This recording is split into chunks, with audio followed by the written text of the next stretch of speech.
small, I got big dreams. You just starting, I'm way ahead at the end scenes. Started reading and dodging all of the quick schemes. Money like your Spotify, boy, I got 10 streams. And I'm still looking for more. I have one thing to say to those non-believers. Don't ever underestimate the heart of a champion. Unbelievable! A home run for Gibson. I don't believe what I just saw. I don't believe what I just saw. Better than most. How about him? That is better than most. Better than most. 3 seconds at midcourt.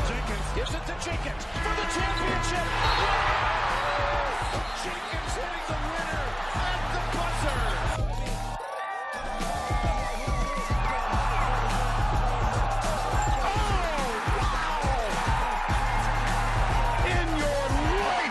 Seen anything like that. Curry way downtown. Bang! Bang! Oh, what a shot from Curry! With 0.6 of a second remaining. I gotta do it big. I gotta do it big. I gotta do it big. Gotta do it big. That's the only way to live. Oh, no way! No way! They're not going to keep him off the field tonight. You believe in miracles? Yes!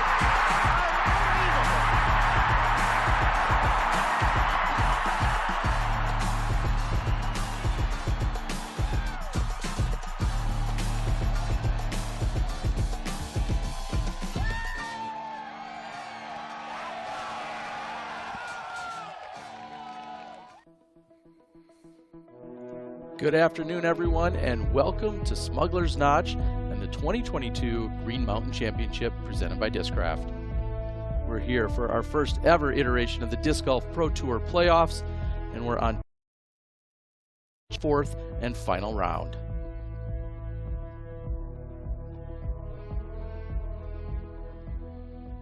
Welcome inside the booth. I'm Terry Miller, the Disc Golf Guy, joined alongside Nate Sexton, USDGC winner. Also, Nate Doss, your 3-time world champion. And guys, we've been treated to some incredible golf over these last couple of days. However, it's going to be a battle. The question is, will someone like Chris Dickerson, can he rise to the occasion? We're going to see. It's going to be exciting. He's the defending champion. He's had a little bit of a slow last month, but he's back in the thick of it now. And I think, keep in mind, the only time in Chris Dickerson's career that he's come back from 2 strokes down or more in an Elite Series or Major was this year at the Champions Cup. And who did he come back on? Ricky Wysocki. Wow, that sounds like maybe a little grudge match might be taking place. What's Ricky Wysocki going to have to do to hold on to that very slim 2-stroke lead? Well, I think for Ricky, it's probably more of a mental thing today, as we are going to be dealing with some inclement weather. But think about Ricky Wysocki. When leading by 2 or more, he wins 87% of the time. Only 3 times has he not gone on to take the victory. But again, as Nate Sexton said, one of those was at this year's Champions Cup. And for Ricky Wysocki, it's really about just playing his game. His game really lays out perfectly for Fox Run. We've talked so much about his just incredible rating out at Fox Run, but Brewster, he had to scramble a little bit, and he really did a great job at that yesterday. Yeah, he stepped up and made putts. He found himself out of position a number of times, but somehow he'd put himself right back in there to at least scramble for the par. And here we're watching a drive on hole number 10, and this one was basket hunting as it gone just deep. Wysocki, of course, would come back to make that one. And then on hole 13, if this isn't an extra order of scrambled eggs, I don't know what is. He was doing work here just to try and get up and down. He had a couple of those way off the fairway. I described them as nightmare kicks, and I'm sticking with that, but he was able to just overcome it. And then this amazing drive coming down the stretch. Him and Chris both finished 5 for 5. So just trading punches, trying the best they can to separate, but it wasn't possible because both those guys were playing at such a high level coming down the stretch. But remember, as you said, 5 for 5 to finish, but also Dickerson and Wysocki tied the final 8 holes of that round. And Dickerson still took a stroke on Ricky. He's going to obviously need to take 2 for at the minimum a playoff today, but still it should be a great battle between these 2 great players. And thanks to Paragon, we can see these notable statistics. Number 1 in the C1X, putting at 100%. And then also, as we were just alluding to, 92% scramble rate. Ricky Wysocki leading that category. C2 putting also sitting in second. So very, very well, we'll say standard for what we see from Ricky Wysocki. Solid putting through and through. And that scramble rate for Ricky Wysocki, that's 11 for 12. I mean, just think, it's a similar percentage if you go 2 for, I'm just saying, sure. It's 12 opportunities. He's gone on to save 11 of them. And yesterday it wasn't the best day for Paul McBeth, but still in the thick of it. The rain makes it maybe. Seems like we've got a chance of rain. They'll take it away on the tee of hole 1. Disc Golf Pro Tour playoff event. We're contesting today out on the very soggy Fox Run Meadows course. First on the tee is a man who needs no introduction, but he's going to get one anyway. He's the 2019 Green Mountain champion. He's the 6th time, and current world champion. Let's give a warm welcome to Paul McBeth.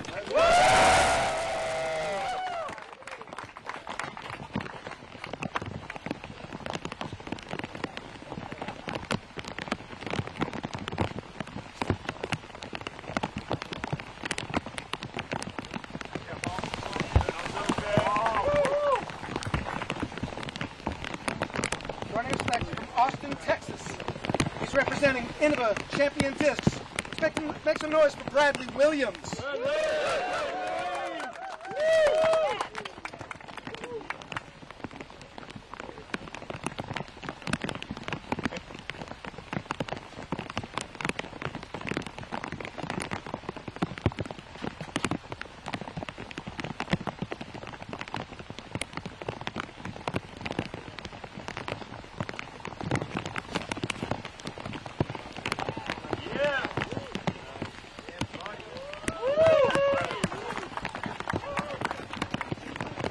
Up next from Urbandale, Iowa, one of the big young guns on the Pro Tour.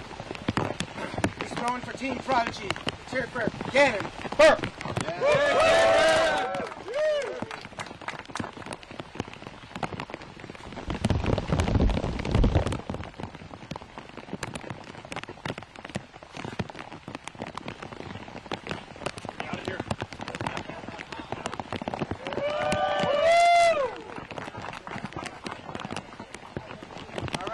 International competitors rounding out this foursome.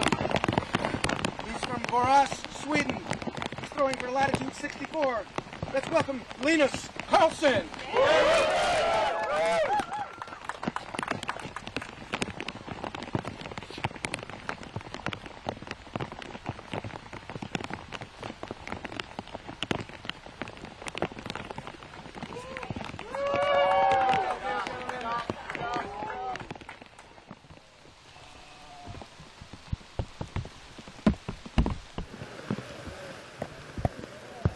Linus getting the OB flag off the tee of 1 as we're going to look at our current conditions with temperature at 66 degrees, the wind 2 miles per hour, different from what it was this morning. Now it's north to northwest.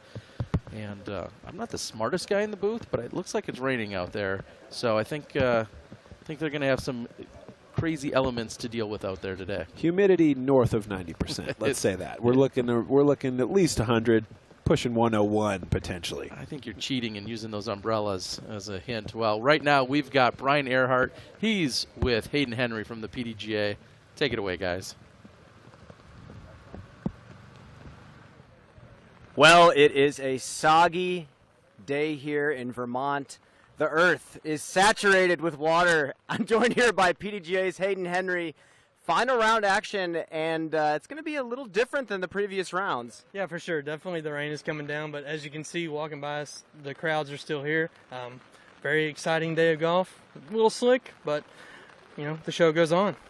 It's going to be a slow day out here on the course. It's going to play a little different than the previous round that they played here. Yeah, for sure. Everything's going to slow down. But as we've said all along, this is the playoffs, and there's so many players in contention with pressure looking to move up. We're going to have a field of 88 players at MVP next week, so everything is crucial. We just saw Linus Carlson tee off. He's rising in the standings.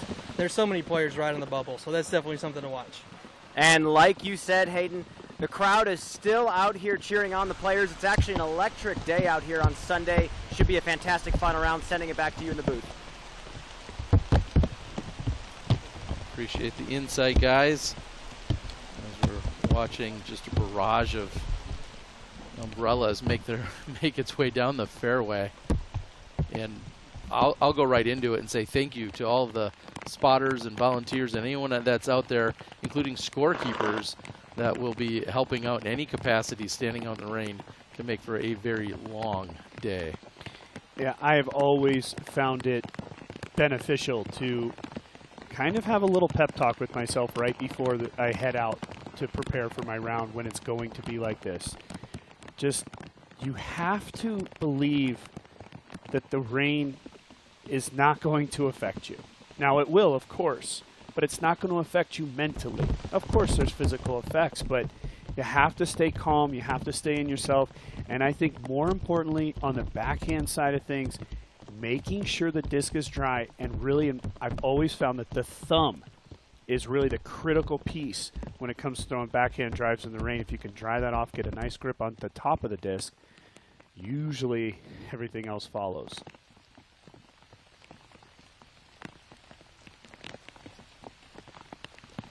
That being said, it's still a nightmare.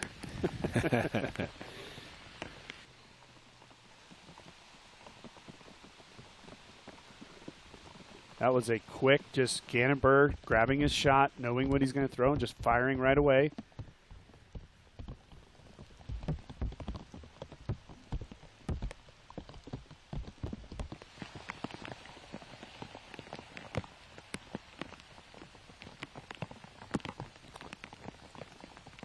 Could you guys imagine how tough it would be playing in the rain if your routine included like twirling the disc around for a while before you throw?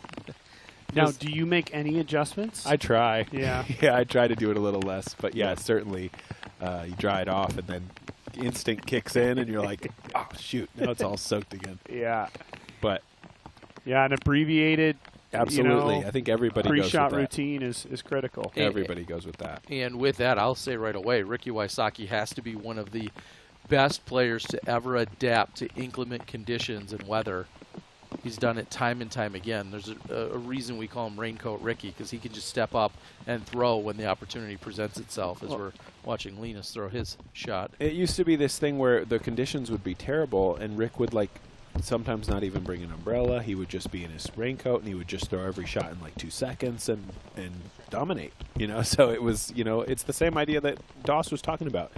You got to find a way to get yourself in a place where you're saying, yeah, it's raining, but I'm more comfortable than these guys. I'm more content than these guys. Even if I'm wet, that's fine. These guys are more bothered than I am. And if you can convince yourself of that and play like that, then you can almost turn it to your advantage because you think, oh, look how miserable they are. I'm having fun. I'm going to find a way to have fun. Yeah, and on the flip side, when your competitor's watching you do that, they're going, how can I beat this guy? Yeah. It's not this. How is this not affecting him? So I think really it's keeping the blinders on and just putting yourself in a happy and stable mental space, because it's going to be a long day, and you can't just hope and pray that the rain's going to stop, because as far as the forecast is concerned, we're not seeing any stoppage of this whatsoever. McBeth did go out of bounds on his second shot. This is for 40. Wow. Nails it. What a putt from Paul McBeth in the rain to boot. Incredible. Saves the par. Paul McBeth canning the putt from way back. Going to roll that Zuka replay. It never gets old with this guy. I've seen it a million times before, but one of the greats. Unbelievable putt to start your round.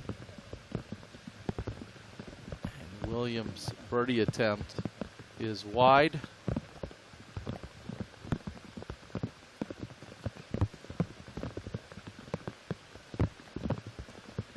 And there is something to be said as these guys are setting up.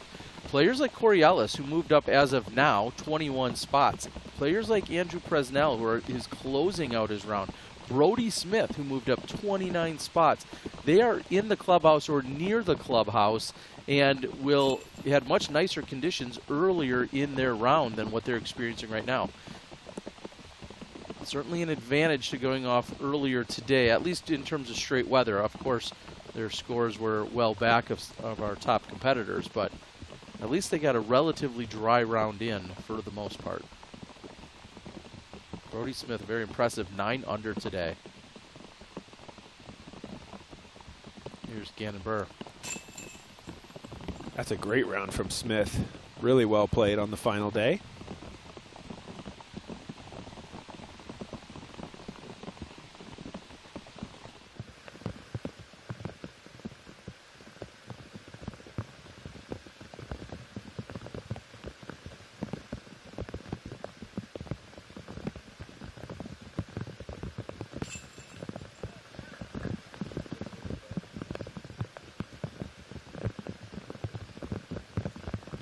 Williams is in for the par.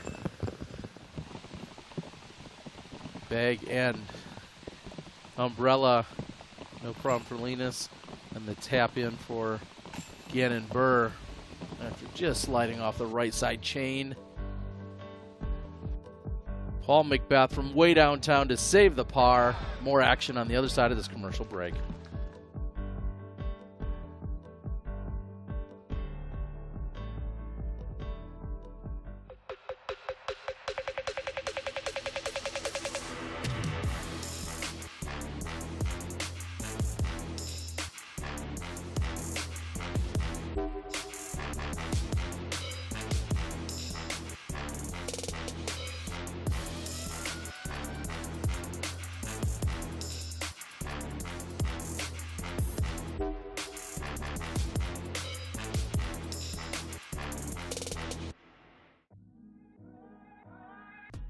Try not to overthink your form when you're competing. During the tournament, you have to stay in the moment.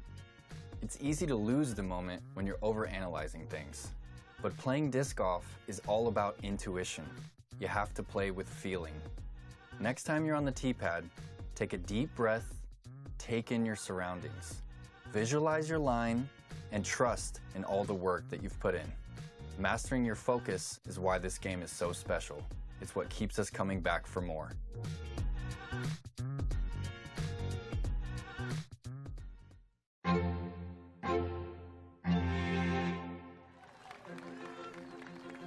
Paul McBeth, what a shot inbounds. That is a smash. It just seems like he's willing his way to the top. 2022 PDGA World Champion, Paul McBeth.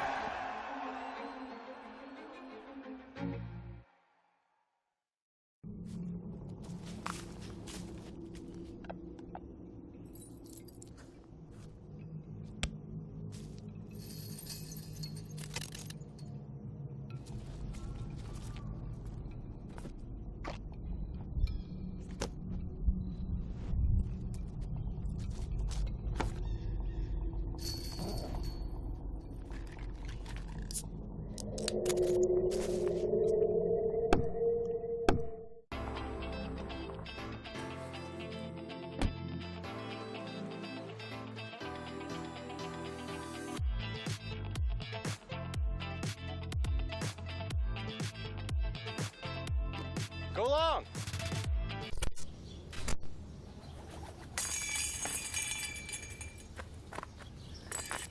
Whoa. Hey, over here!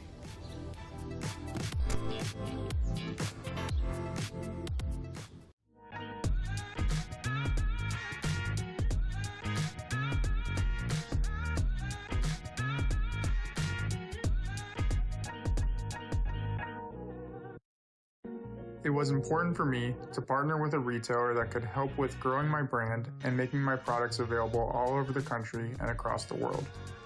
Flight Factory has helped me accomplish that. Check out all of my gear and thousands of other discs at Flight Factory.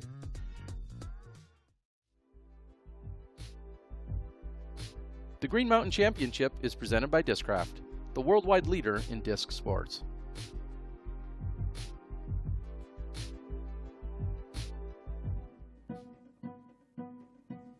On Fox Run, you need distance, but it has to come with accuracy. But I think more than anything, it's good decision making. Experience plays a lot into success on Fox Run. Well, I think in-game decision making skills is really important on that course. The winds come up and down, and a lot of time that's going to dictate your play. You have to, kind of maneuver your way around the course and have good game management skills. Vermont disc golf is strong, and this is the heart of it. It's great to see that so many people are starting to recognize this as one of the best facilities in the world, if not the best. All of it together just makes it absolute best and an easy choice, in my opinion, to be a playoff event.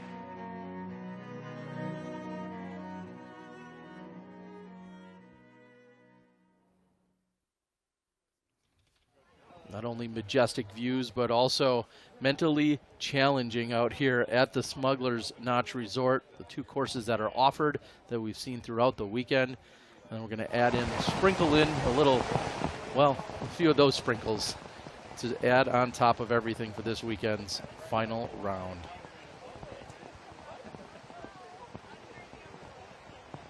See Gavin Babcock out there ready to take in the action. And obviously we're talking about how good Ricky Wysocki is in the rain, but these conditions potentially open up the door for other players as well. I mean, if Ricky does not have the type of day that we expect, right, welcome back, everybody. It could bring in a lot of other competitors into the fold into this tournament. Soggy 8th annual Green Mountain Championship here at Smuggler's Notch Resort. Let's give it up for these players qualifying for Sunday. Make this final round exciting.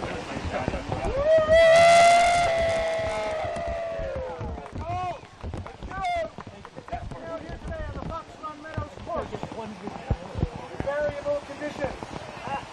This is our lead card. 2:35 start. First up on the tee. He's from Scottsdale, Arizona. He's a 4-time Green Mountain champion and a 2-time world champion. He's representing Dynamic Discs. Let's make some noise for Ricky Wysocki.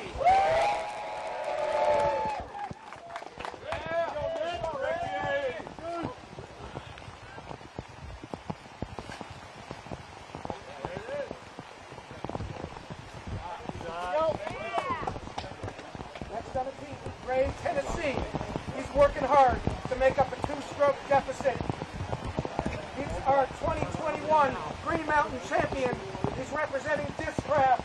Let's give it up for Chris Dickerson.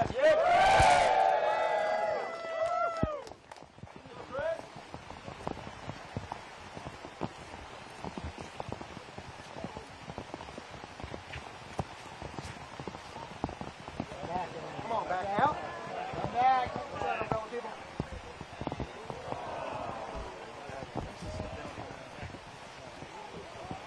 All right, following Chris, coming from Lawrenceville, Georgia. Just 3 strokes back. He's fighting his way up. He's representing Team Prodigy. Let's hear it for Isaac Robinson.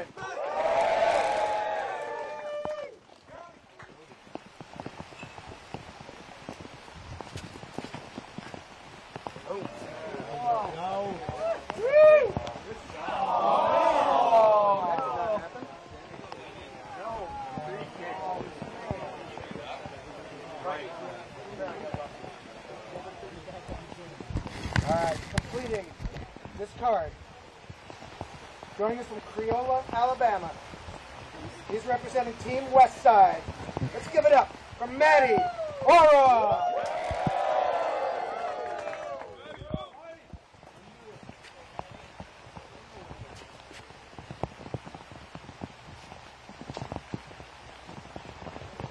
Come on, baby, come on. Got it.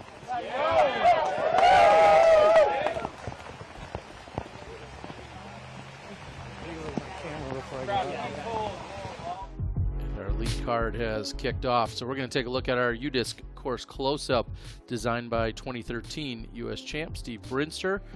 rated the 14th best course in the world with a 4.8 rating on UDisc. We heard how they broke it down just a few moments ago. Also, par 63, 9,400 feet. Hole 18 being the signature shot where we'll conclude today, barring that there's no playoffs in our Disc Golf Pro Tour playoff event. We've got more than 13,000 courses that you can find on UDisc, so go to your favorite app store, download it today. You can also keep track of your scores and measure how far you're throwing, or maybe even not throwing. Here's Nate's Keys to Success, brought to us by blackinkdisc.com, the premium disc golf store. I'm going to take a big marker, cross all three of those out, and I'm going to just say mental toughness, dry towels, and just trying to make it happen. I mean, look at the conditions on hole number 1, but in all fairness, it's just about staying within yourself and executing shots.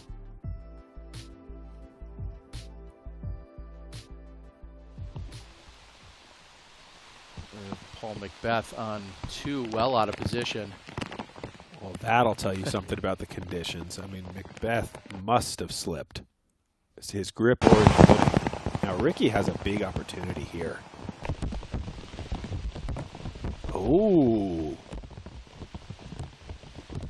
That has to be out of bounds. Yep, red flag from the spotter. He's right on the mark there. With Dickerson OB off the tee, that was a big chance. Well, I'm interested to see where Chris takes his lie, because it looked to me like he was going to be pretty pinched off angle-wise. There is the option of a drop zone. Also, potentially the option to move his lie directly back along the line of play, depending on where that OB line is. And yep, great explanation there, Sexton. That's exactly what he's done. He's taken this lie directly back, created a better angle. Now, can he... Oh, I think he got some trees there, but I think he probably stayed in bounds.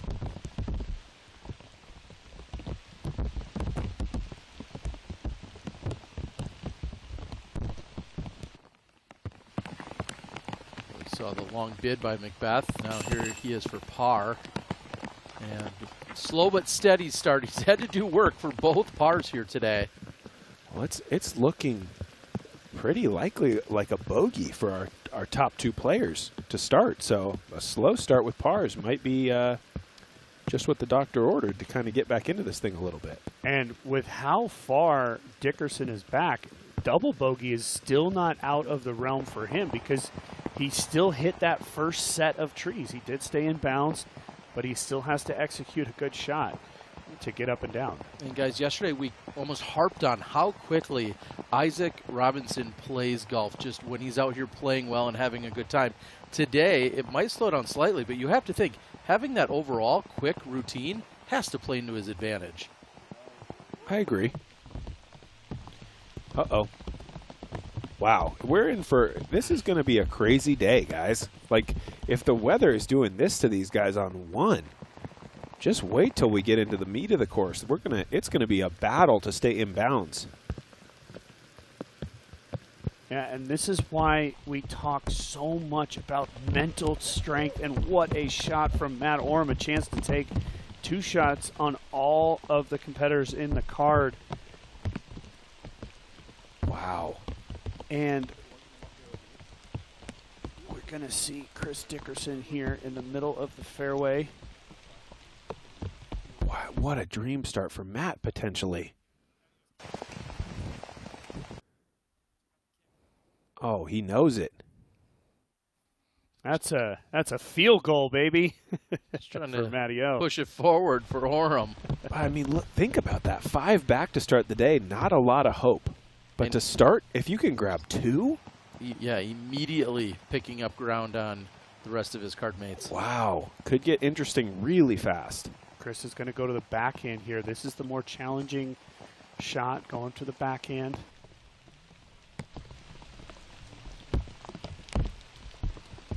And he's inside the circle. Should be an easy make from there. Yeah, I'm going to just go ahead and say we're going to just remove all the shoulds today. Just going to throw that out there. There's nothing that should happen. It's what could happen. This looks great. Look how much rain they're dealing with. It came out cleanly. He hit the fairway. That's a win. He's going to have a long look. Now, can Ricky do a little Paul McBeth impression here, maybe? Knock down a 60, 70-footer? Or is he a little longer? Looks to be in that same neighborhood. And Wysocki is marked up at 73 feet. Oh, wow.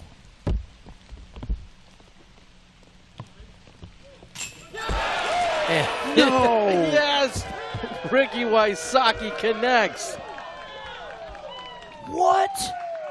Unbelievable by Ricky Wysocki, following up, as you said, Sexton, on McBeth's make from 73 feet. The Saki bomb. Another scramble, like the most unlikely scramble. He just keeps one-upping himself. Like OB from 73 in a rainstorm, and he just connects. Amazing. There's that mental toughness you're talking about. And he chased it down immediately. Unbelievable. Come on. Robinson answers. Unbelievable. Canning that one from 66 feet. That's just to save bogey. I guess you want to go B right there. That's the new play. That's I'll remember that if there's a playoff this afternoon. 3 for 3. McBeth, Robinson, and Wysocki all just cashed that. That is unreal. Chris Dickerson lining up from the wrong spot, I think.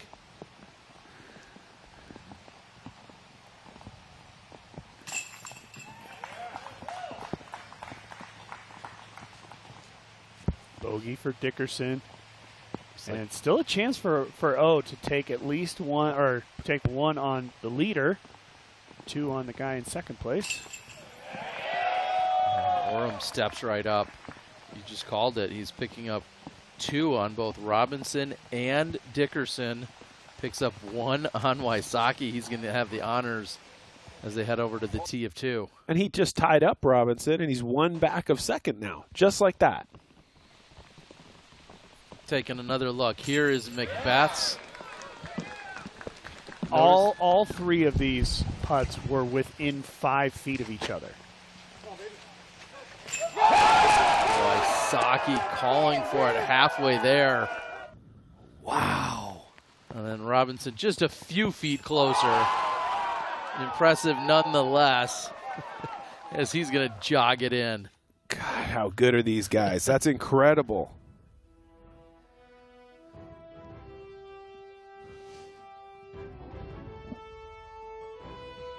Barsby sits 8 back of the lead. McBeth still 6 back.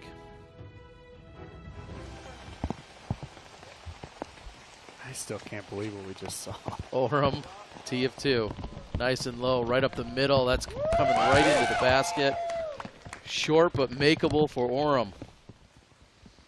I mean, we're judging just on the first two holes. Matty O looking great. Ricky kicking to the right and staying in bounds for Wysocki. Very close to the out of bounds there. But in birdie range. Hole 2, straight away, 248. And it's pretty much just a dead straight shot. There's a large rock and a couple bushes to miss early. A little early out of the hand, a little low, skips past the rock, but he's well back. Yeah, and that's a scary putt to an elevated basket because it does slope away behind the pin here on hole number 2, and there's out of bounds just about 30 feet long. And that's a rain-affected shot right there, slipping right out of Isaac's hands. It looked like he got through the first little window, but not what you're looking for. Now, Paul McBeth for birdie. We saw the drive, and he converts from circle's edge. Wow, got up there farther than I realized even. I thought it looked great out of his hand, and then I thought maybe it was short. Great shot. Into C1, it appears. Good birdie. Well, and speaking of birdies, Jake Hebenheimer knows a thing or two about them. Oh, my Look at word. that start. 7 birdies in a row. Slowed down on 9 for a moment, but then picked up 3 more after that. What a round for Jake Hebenheimer. Currently has clawed himself up into a tie for 6th. So making a move. And if we take a look at our 10-10 disc hot rounds, we're seeing that Jake right now, along with Brody Smith, sitting at that 9 under. Calvin, 7 under. And we mentioned Corey Ellis, also a 7 under. Corey is in the clubhouse with that score. Yeah, and the scores we love are the ones with the finish next to it, because if hopefully the rain is going to be a little bit variable, but if it gets any worse, yeah, you just have to think about that advantage of those guys that are in the clubhouse, as we said. Chris, our starter, did call for variable conditions out here today, so I'm going to bank on those. Yep, moist but variable. I've heard starter Chris use 4 different acronyms for what we're looking at today.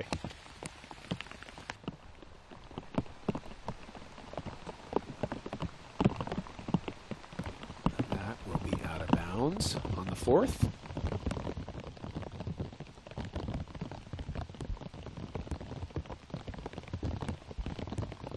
So, decision time for Chris Dickerson. No decision. Umbrella in his hand, just lay it up. I think a smart move from Chris. Long ways away from the basket. Not willing to risk a birdie with a potential for a double bogey, as if you do go out of bounds long, it's about that 33 feet behind, and that can be a tough putt coming back. Orem looking to go 2 for 2 to start the final round. Just short for Matteo. And Wysocki putting for a frankly huge 4-stroke lead this early.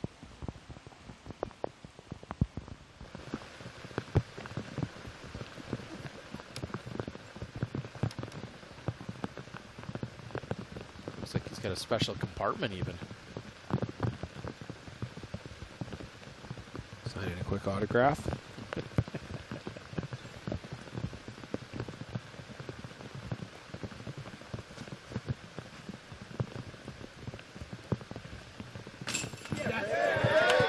So quick with the routine. Once it was dried off and ready to go, you saw him just step right up and put it in there. Came in short, but it doesn't matter. It trickled into the basket, and Wysocki picks up the birdie on 2. And I take close look at his reaction on what in a normal day would just be an absolute standard putt for Ricky. He fist pumped, he ran it in. It was only about 18 feet away, so you can just tell how hard these shots can be. And he knows it's for another stroke over Chris, and the crowd knows it, and it's so he's getting hyped up just knowing that he's building that lead. The window just closes down if he can do that, you know, just tighten his grip on that lead and make it tougher and tougher in this weather. Yeah, and I'd go as far as saying on a normal day in normal conditions, Wysocki puts that in. He almost retrieves it with disgust because he's frustrated that it wasn't a pure putt. And then like you just pointed out, Doss, he's actually ecstatic that it goes in. So quite the contrast from what you'd see from Ricky on a regular day.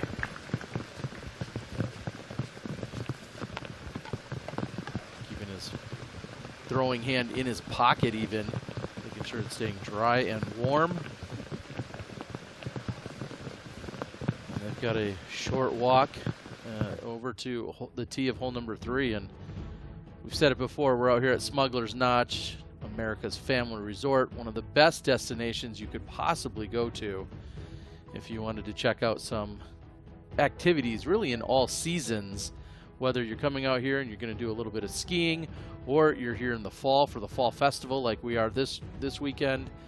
A 4-season resort. Bring the family, come on out, rated as one of the best family destinations of anywhere in the country, and they're, of course, supporting our coverage throughout this entire weekend. We'll be here next year for the World Championships as well. Yeah, and it's the 6th and 14th best disc golf course in the world, according to the ratings on UDisc. I mean, if you're looking to play top-level disc golf and have all kinds of other adventures, this is a great place to come.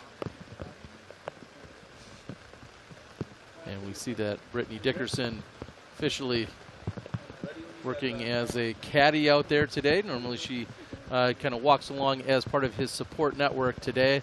The bag's on, the umbrella is up, and she'll be helping out. Day like today, you need a little extra from the whole team.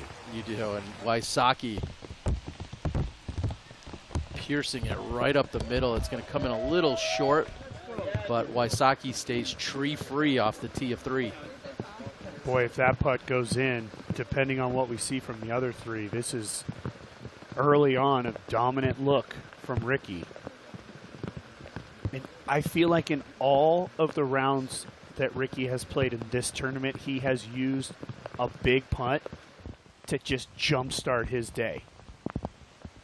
And he did it right on hole number 1 today.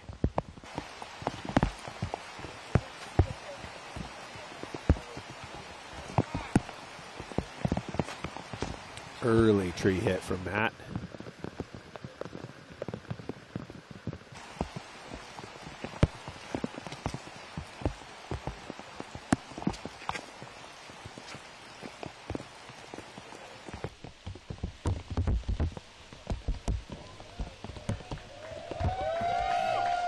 Inside of where Wysocki landed. That's a great shot by Dickerson.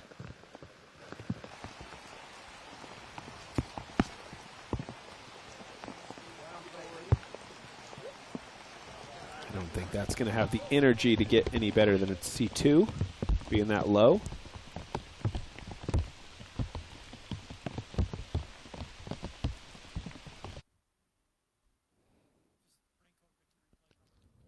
And here's another look at Rick. Little reaction from him as he releases.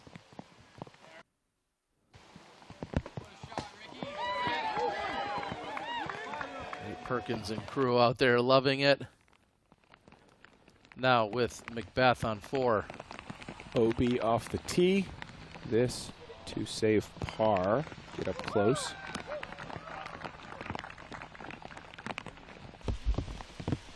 Crowd likes it. And speaking of energy, I want to throw it out to Brian. Brian, what's the gallery like out there? Do you feel like it's as full as we would have expected on such a rainy day? I mean, it's actually a really nice day to spectate disc golf, Terry. I mean, the temperature's not bad.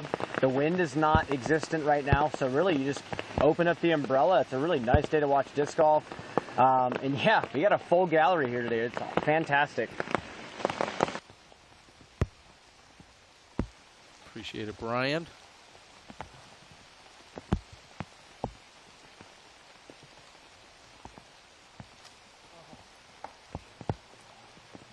Wow, tough spot for Matt. Such a big kick left.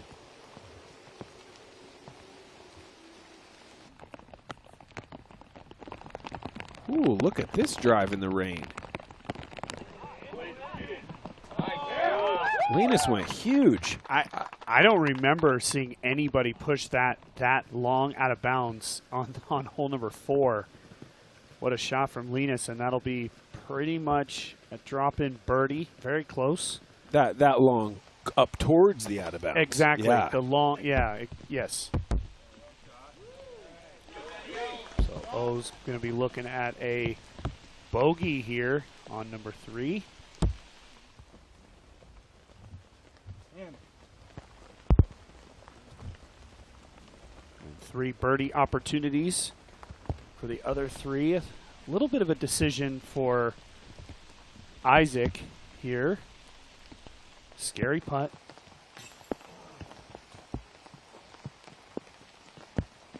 Short left for Robinson.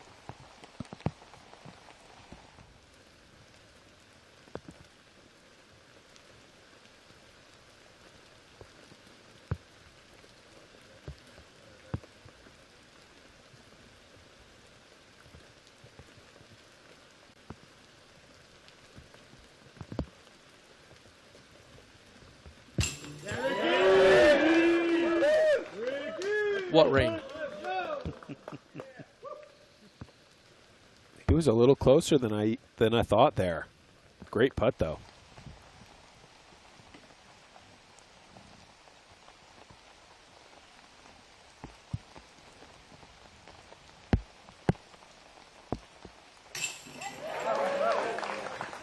And Dickerson Jacobson answers with a birdie of his own, he will remain 4 behind Wysocki.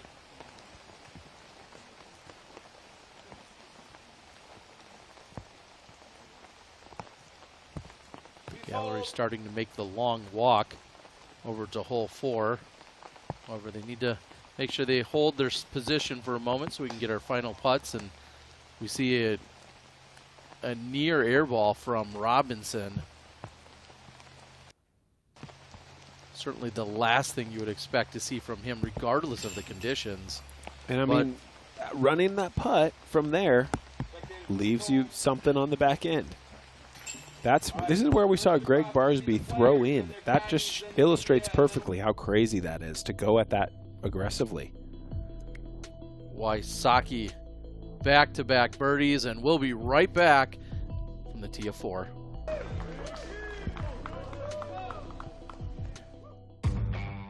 We are dedicated to the game.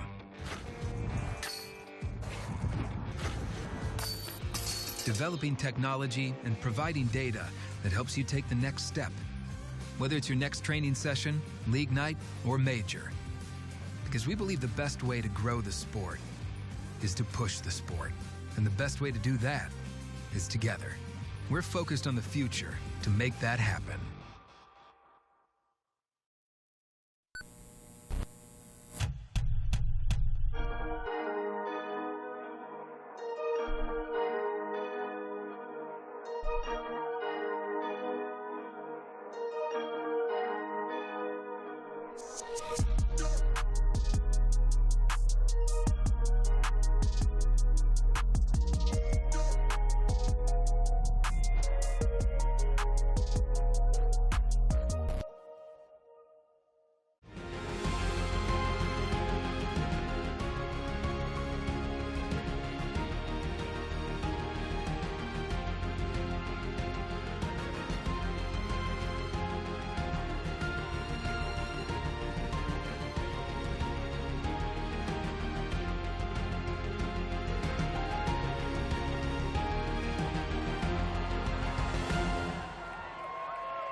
If disc golf is your game, make Gotta Go, Gotta Throw your disc golf warehouse.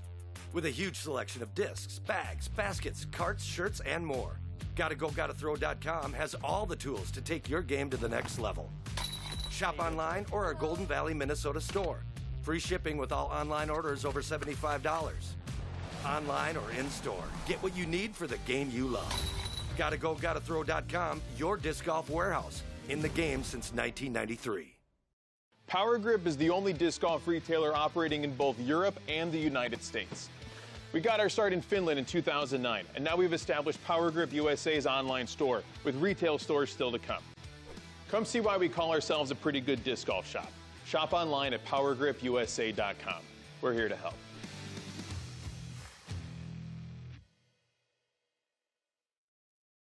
Hi, I'm Innova Team Captain Nate Sexton. Welcome to our instructional disc golf series.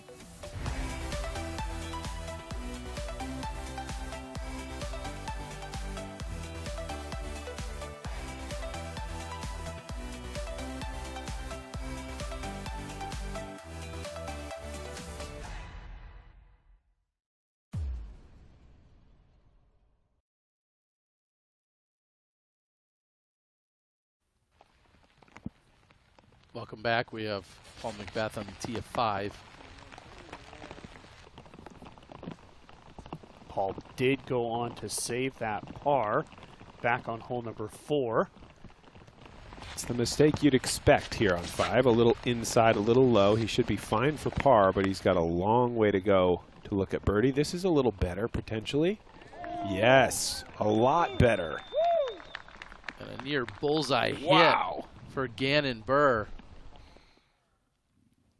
So we've seen Paul McBeth with 2 OB strokes, but yet pars on both of them. Pretty impressive. Yeah, that's what you got to do. I mean, I don't know that you're going to avoid out of bounds out here with the slip of grip, the slip of the foot, whatever it is. But if you can persevere, you're going to give yourself a chance to still stay up in the standings. Well, and then I'd ask, how in the world is Ricky Wysocki just acting like there's no rain out here whatsoever? because it's the way that Ricky plays disc golf. He takes more overstable plastic. He's not trying to get cute with any of his shots. He's just taking the most obvious line.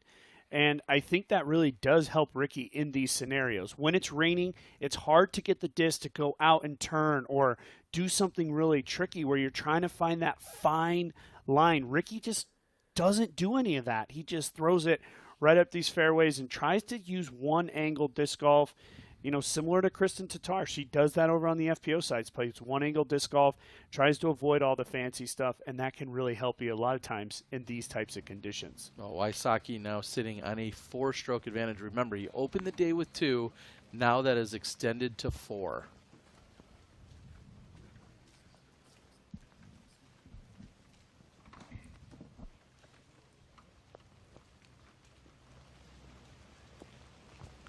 And there's a very long walk from hole 3's green over to hole 4's tee. And then on the reverse, when they're finishing up on hole 12, they essentially take that same walk in reverse and move over to hole 13's tee after they've played hole 12. So just laying out some geography for everyone out there. Yeah, exactly. And it's really 2 completely different parts of the course, right? Even holes 1, 2, and 3 were all relatively wooded. They weren't tight, but you had some trees to deal with. Once you get out here to hole number 4, 4 through 12, pretty much wide open. And so you have to kind of change gears just a little bit, and then when we head back to 13, spectators on the you road, get back please into hold. that We're gonna be moderately live on the wooded tee. scenario. You're on the road, please hold on. You hear Jeff Spring asking for everyone to hold, and it looks like the rain has held up a little bit right now. Now, we've seen a lot of mistakes on this tee shot. Surprising number of mistakes, in my opinion, and I think this is another one. Could get all the way across. There is actually inbounds on the other side of that, but yeah, we see where it's being marked by the gentleman in yellow. We have seen that mistake made so many times this week, and I don't know, surprise is the word for me. I cannot believe that we're seeing McBeth go left, Rick go left multiple times on this hole. It's a pretty big landing zone. It's a slightly technical tee shot, but just a miss of the angle, maybe a little slip, hard to say. Little door opening for Chris. He has to get this inbounds. Thank you. That's perfect. Yeah, prime position. Yeah, hole number 4, 629-foot par 4. And yeah, as Sexton was explaining, they're trying to throw sort of a turnover flex out into the inbounds area on the right side. This area they're throwing from is in bounds, but there's out of bounds in between the two. And there it is again. Yeah, Maddie's found that as well. I don't know if they're going a little too aggressive or what it is. I really feel like a well-placed 300 off this tee, you're loving it. Yeah, it does the job, and that leaves you just 329 to the pin if you've thrown a 300.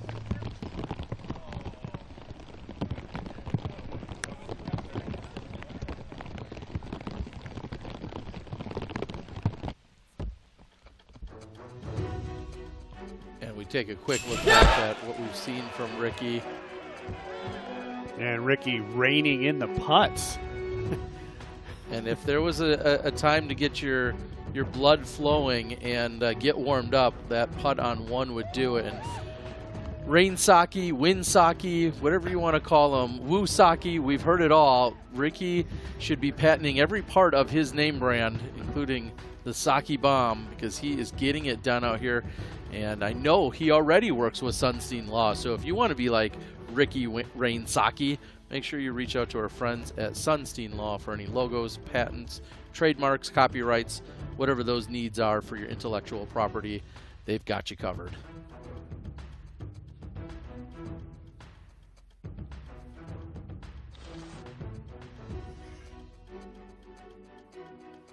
And the view as we look up over the green of 4.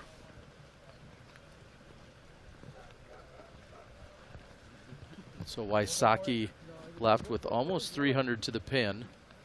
Yeah, and a couple very critical shots coming for Ricky and Chris. Ricky, of course, needs to get up and down and try to save this par, but also as critical, Chris Dickerson needs to get this in for birdie because you have to take the stroke when it becomes available to you. There's no chance to win if you can't confirm these advantages. And look at Isaac ripped it out of bounds right. So made the other mistake. So maybe a little tougher approach because he's kind of blind to the basket from here. See if he goes over the OB. It kind of looks like he's setting up a turnover to me.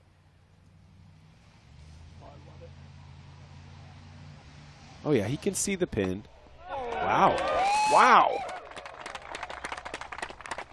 That was a great shot. That was way back with the turnover. Beautiful.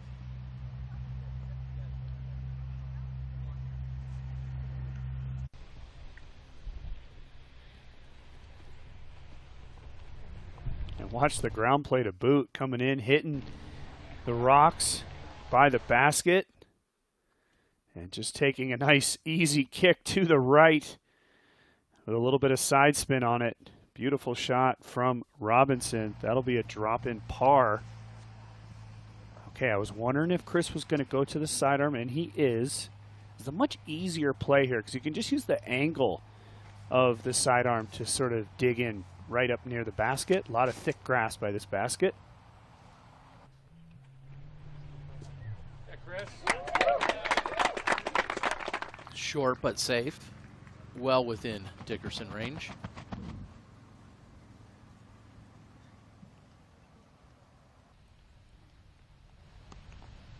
Here's McBeth on 5. See if another long one dialed up. And as we were watching that putt from McBeth and looking at Chris react to his shot, the rain is very light at the moment. So, as our starter Chris said, variable conditions today.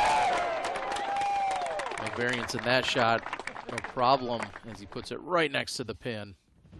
I'll also say, if the rain does completely stop, minus having to deal with the moisture that's on the tees and the fairways, the absolute lack of wind does make these holes on this course much more attackable and favorable for good scores.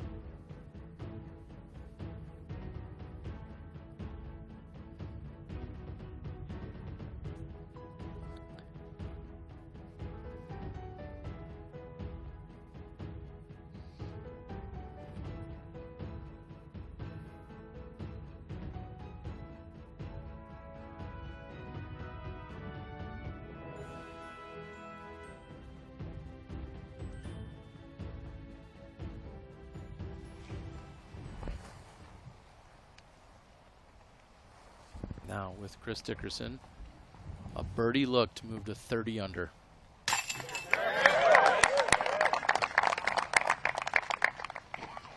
Yeah, conditions looking great at the moment. Looks like hopefully the worst of it has blown through because it was really coming down on these guys early. And in very quick fashion, Ricky had pitched up to here. This for par.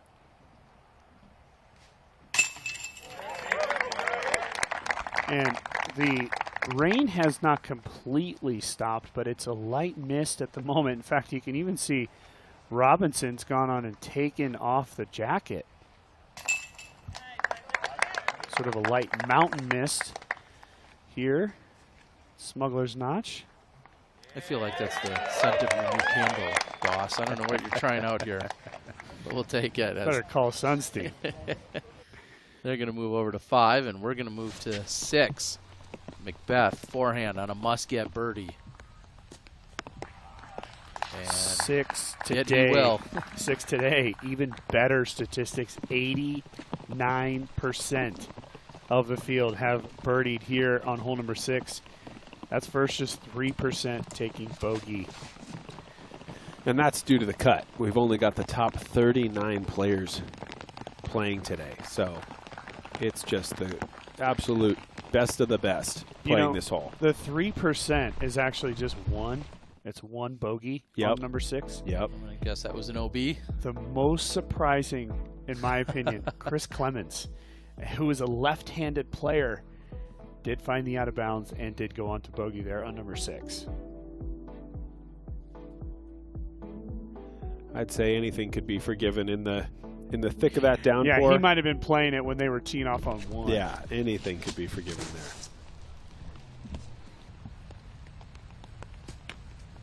This is pushing out of bounds. Whoa, what a good reaction. Now there's a little concrete wall that Burr bounced off of.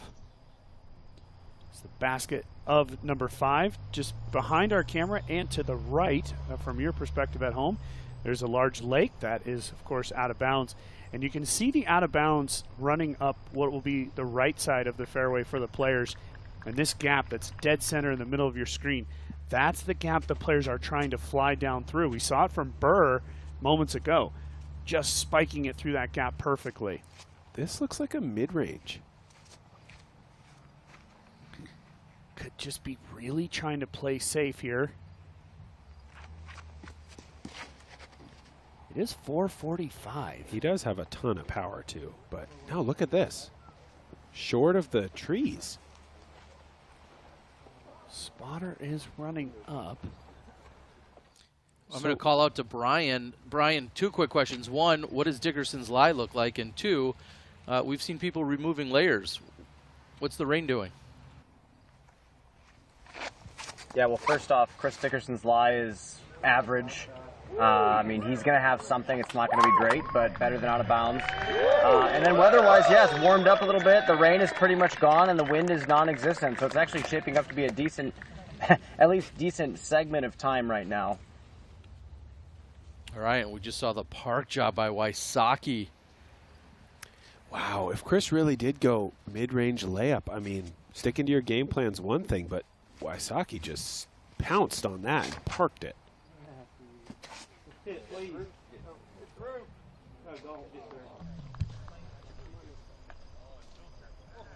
that tries to filter through, but gets hung up.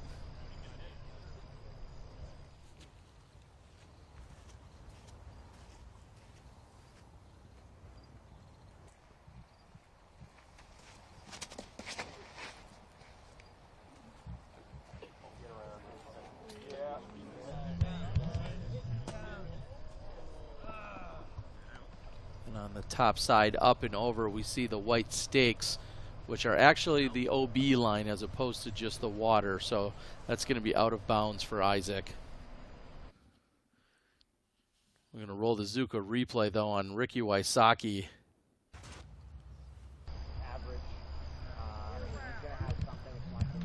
And as that comes in, I mean, there's really no better way to throw the hole. He kept it low through that gap, had a lot of angle, checked it up on the side hill, and even got to the flat. What a shot from Ricky. This is Burr after the good bounce. And a birdie for Gannon Burr. so Burr trying to get on track here with back-to-back birdies. Bradley Williams also off to a slow start.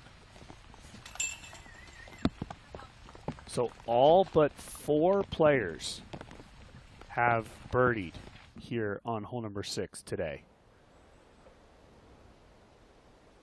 And as Brian indicated, plenty of gallery members out there taking in the action.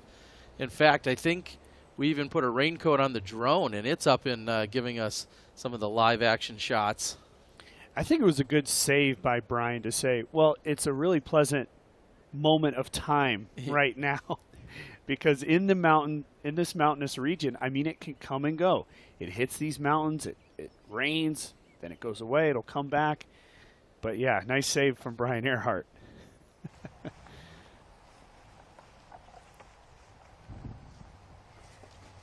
Orm's going to have to stretch out here, see if he can sneak a forehand underneath.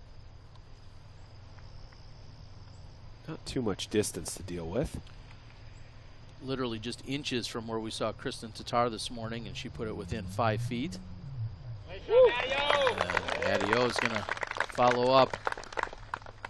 Solid shot for Orem. So I thought we saw Chris come short of these trees with his drive, but it looks like he pushed to the backside. He's in a very similar area.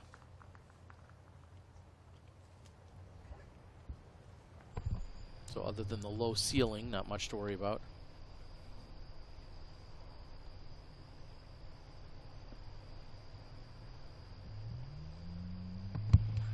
That's a great shot as well. No problems for Chris Dickerson on the recovery.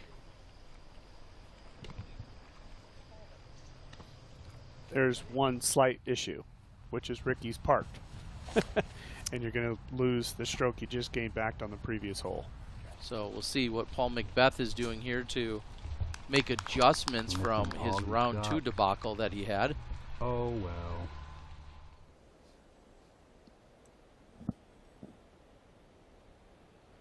McBeth, along with most of the card, really struggled on hole number 7. Everyone but Ricky Wysocki on the lead card took a bogey or worse.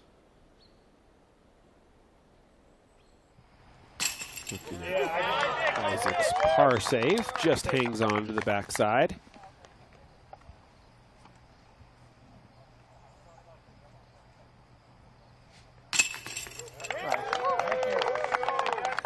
What a shot. Wysocki absolutely parked. Yeah, no matter the wind or rain conditions, if you're that close here on 5, you have thrown an incredible shot.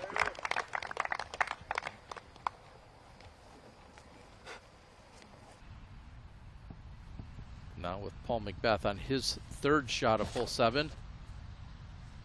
Going big here, trying to reach the green and set up the birdie look. Oh, yeah, you can count that one. Beautiful. And I can count on you guys joining us on the other side of this commercial break. We'll be right back.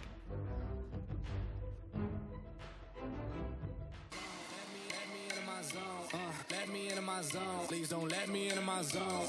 Let me into my zone. Let me into my zone. Let me into my zone. Please don't let me in. Please don't let me into my zone. I just need some time on my own. All these people trying to get a conversation. You can conversate to that tone. My God up on that throne, yeah. So I'm never alone, yeah. Ballin' can't beat me up 'cause I'm back in my zone now. Hello, we're Kenna. We're a Dutch growing company. We love plants and we want to tell you some cool things about them. Just like humans, plants can communicate. They can sense when another plant is close. Plants look out for each other too. They warn neighbors about nearby threats by secreting substances. And studies have shown that plants love a good tune. We love and understand plants. Let our passion excite you too.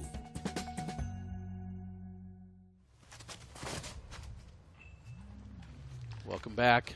The Musket, hole number 6, and Wysocki is going to join Chris Clemens in terms of being out of bounds. It sure looked like it. It's going to be really close. We can confirm with Brian if you're near there. Can you confirm, Brian, that's out of bounds as it looked to us? Yeah, I believe that's exactly what he did. That's shocking. Little too high, little too wide. Of all places to make mistakes. Dickerson should pick up at least 1, maybe 2. Well, yeah, and the bright side for Chris is that he has that chance to at least get the 1. Right side for Ricky, he did bounce out basically where he's out of bounds. So he's pretty far up the fairway, chance to make par.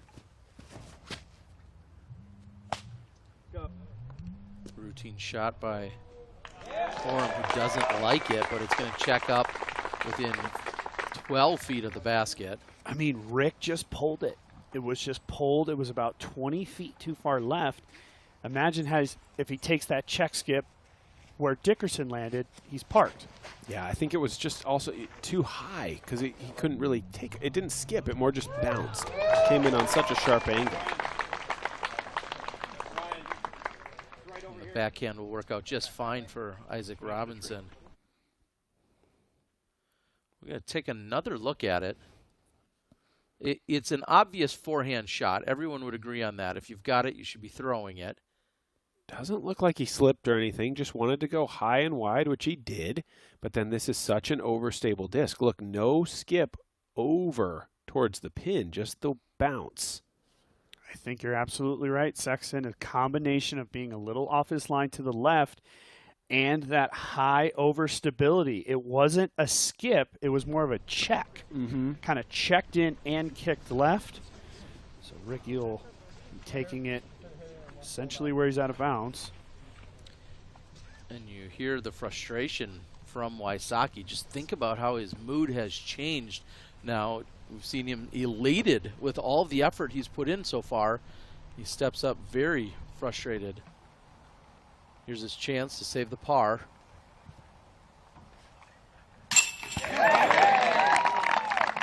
This pump, the putter is working for Wysocki today. Scramble stats. Scramble all week long, perfect from C1X.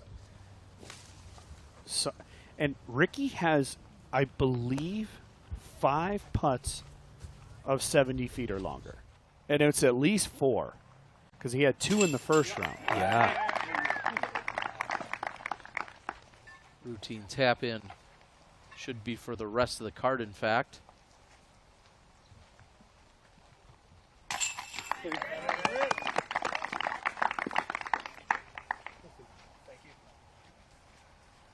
So if you think about it for Ricky Wysocki, they've played 6 holes. He's gained a stroke on his closest competitor. I think if you were to have told him that before the round, he'd be happy with it. But now we really hit the teeth of this course, 7, 8, and 9, the most difficult run on the Fox Run course. Take a look at Linus Carlson throwing his 3rd on the par 5. That's got great angle, comes in, checks up right next to the basket. He too looking for birdie. Looking at the 1,200 plus foot 7th. If I'm Ricky Wysocki, I like a par, par, par on these next 3. Let's see what he can do on the other side of this commercial break. I never thought it would happen, and here we are.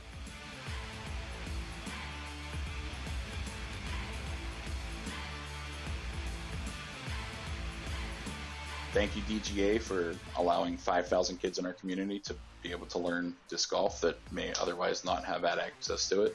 If your course needs new baskets, fill out the survey, come up with a plan, and you could be sitting here a year from now with new baskets at your course.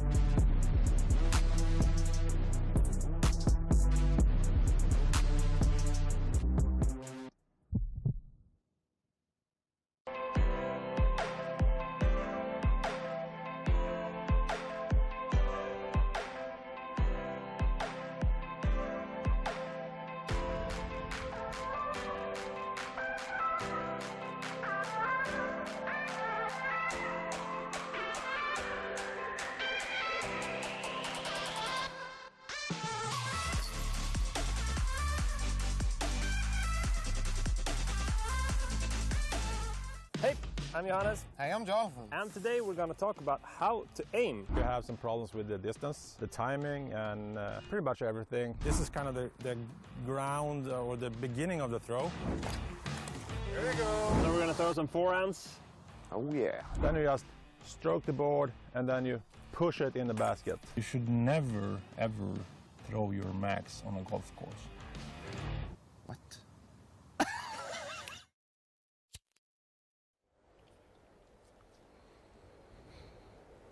Welcome back as our competitors are making their way over to the tee of hole number 7. We are dealing with the variable yet moist conditions as promised at the opening of the show. And Chris Dickerson sits 3 behind Wysocki. Playing short and safe, I think. Getting out there to the left is probably good for him. He set up his angle into the second shot. And hole 7, of course, brought to us by VII and Diameter Apparel. Make sure you check them out. You can also find some of their amazing wares on the Disc Golf Pro Tour website and store, dgpt.com/shop. Thank you to VII and Diameter Apparel.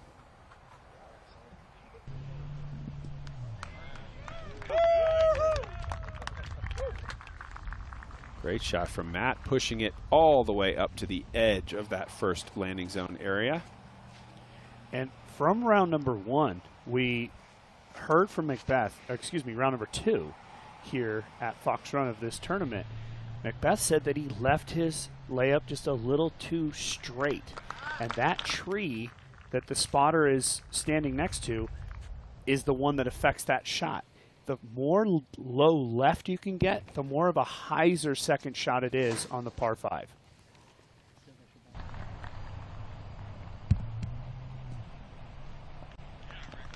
And Wysocki falling to the back of the box with the par on the previous hole.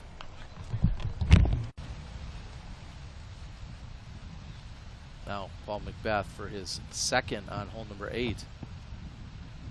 As we've been saying, one of the toughest shots on this course. Need a little turnover, need just perfect distance. If that's in bounds, it's a long putt.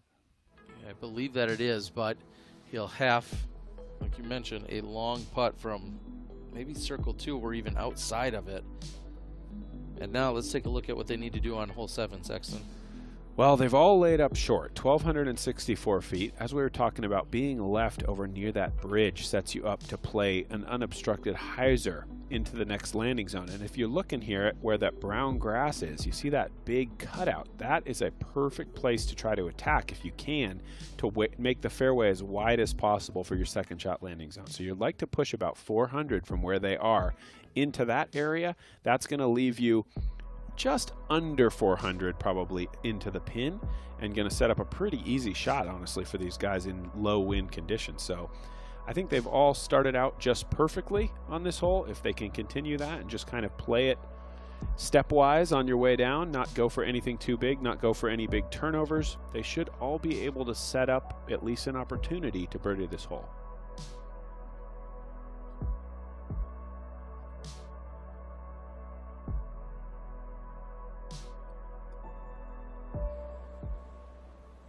Smuggler's Notch Resort, and the actual notch here is at the base of Mount Mansfield in Vermont, which is actually the highest peak inside the state of Vermont at over 4,000 feet. There's great hiking trails and, of course, all the great skiing at Smuggler's Notch Resort in the wintertime. But for now, it's disc golf and par 5s.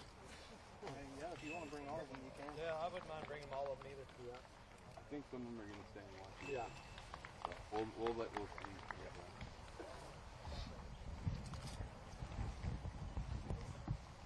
Please make a walkway for the players to 9. Thank you. Sounds like a little crowd control taking place. And while they wait, we're going to jump back up ahead to hole number 8. This is Gannon Burr from long range. Oh! Just off the top for Gannon. And the lead card is waiting because of this crowd following Paul McBeth and the chase card. As well as once they complete hole number 8, they do have to walk back across the bridge that plays right. You can actually see that bridge right there, kind of bottom of your screen. The players have to walk back across that to get to the tee of 9, which is in the lower left side of your screen. That has now happened. And Dickerson, green light. Perfect angle for Chris here. I expect him to go with quite a bit of power. Nice overstable disc, flat to finish. That's inside to my eye. Wow.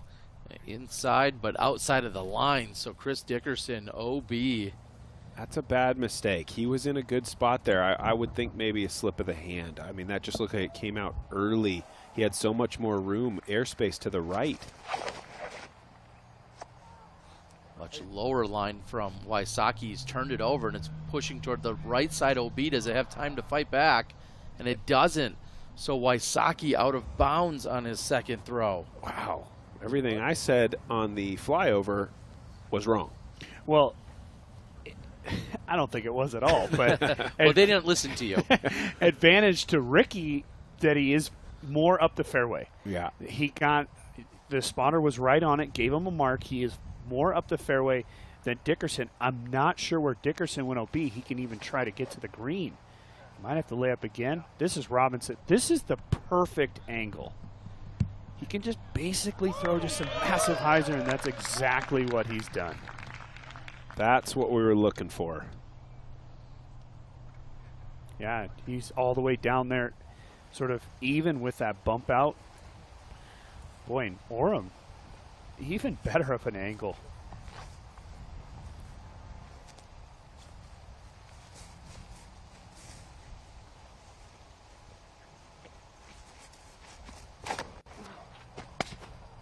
Oh, that's a big slip. Looked like his foot went. That's going to be OB left by a mile. Whoa, where does he get a mark? That's going to be an interesting decision for the group. McBeth now on the tee of 9.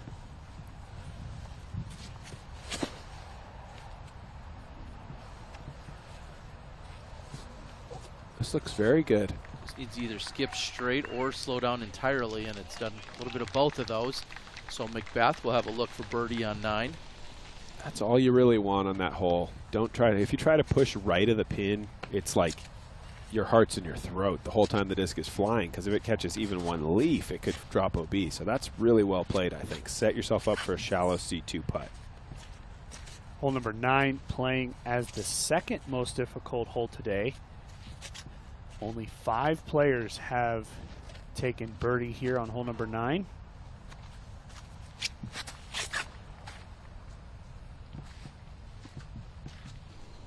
Here is that riding the right side shot. Whoa, bigger skip than I would have expected. Must have been a wide rim. But a good shot nonetheless.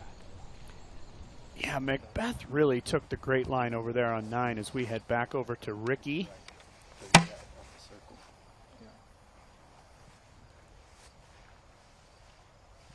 Brian, talk to us about how far back Wysocki is, especially compared to Dickerson. I would say he's about 400 from the basket. And Dickerson not too far forward. OB deep would be my only worry with this shot. Looks like it's fine. No problems for Wysocki. I'm really surprised that Dickerson's mark is ahead of Ricky. Me too. How is that possible? I mean, obviously we can see right where their discs are, so clearly it's correct. But hey, it might be that right side line is so far removed from the trees now. Maybe Ricky did quite a lot of flying after he was over the line. Great point. They did pull the line off that rock wall on the right side of the fairway, so Ricky did have to lose a lot of the distance of his that he took from his second shot here. Yeah, and they had Ricky marked a little closer to 480 than 400, because we're now seeing that Oram is marked at 436 to the pin. And of course, all of those distances brought to us by our friends over at Bushnell. Make sure you pick up a Bushnell rangefinder. Wow, Give it to you in both feet and meters. That was a huge shot by Wysocki. Wow. Yeah, it does play slightly downhill, but still having to carry over that out of bounds. Put it in. He's just at edge of circle 1, 33 feet for Ricky.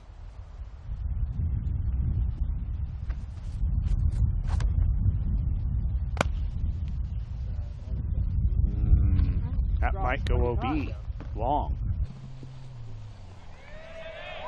It's in, but it's well right.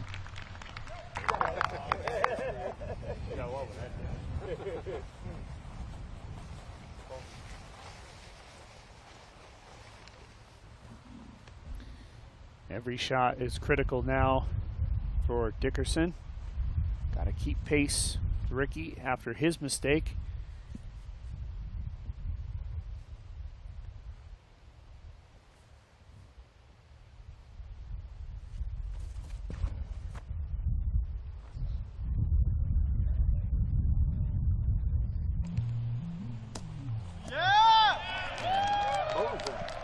Dickerson finding the bullseye from 416 feet out. Important shot. Playing against the dialed-in Ricky Wysocki, you just absolutely clearly it won't, but you have to play like it is going to. And so being closer to Ricky, I think critical to having any chance at beating him. Chris is a great putter in his own right, but Ricky Wysocki, the way he's putting right now, the Raptor legs are running. I just think you have to outplay him tee to green to have any chance of catching him.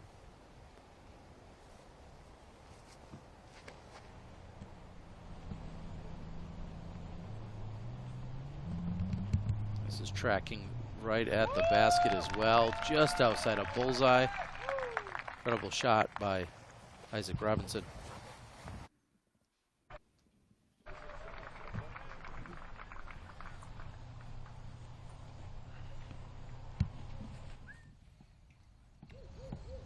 McBeth from way deep in circle 2.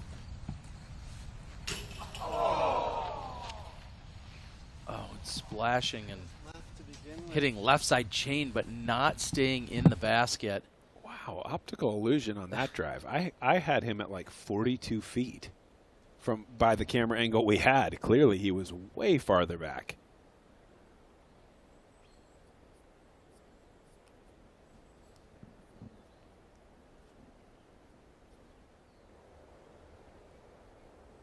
Beautiful overhead shot of this huge hole 7. So we'll, of course, watch Wysocki putt before Dickerson. However, there is a chance if Wysocki doesn't convert and Dickerson does, the lead could be back just to 2, which is exactly what Ricky Wysocki started the day with. 2-stroke advantage over Chris Dickerson. Going to see Oram from about 55, 60 feet first. Bushnell has him at 51 feet. So a 51-footer here for Matteo.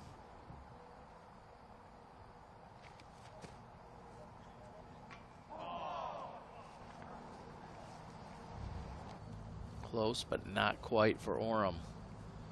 That's going to be a bogey, which will bring him back to even par on the day.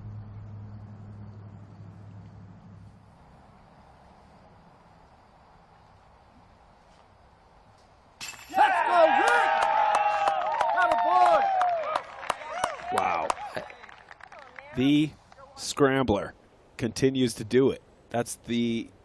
I've run out. I cannot count how many significant putts he has hit to save pars so far this week.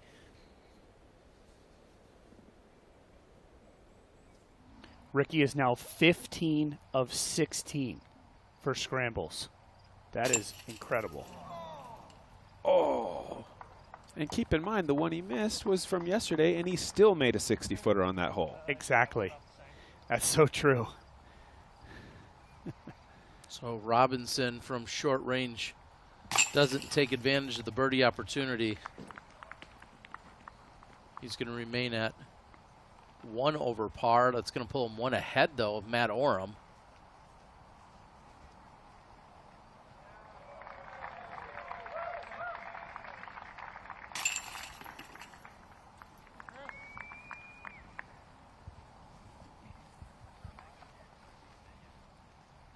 McBeth has also creeped up into a tie with Robinson for 3rd. And they've both surpassed Oram. The Raptor legging scrambler, Ricky Wysocki, he's got a 3-stroke lead. We'll be right back.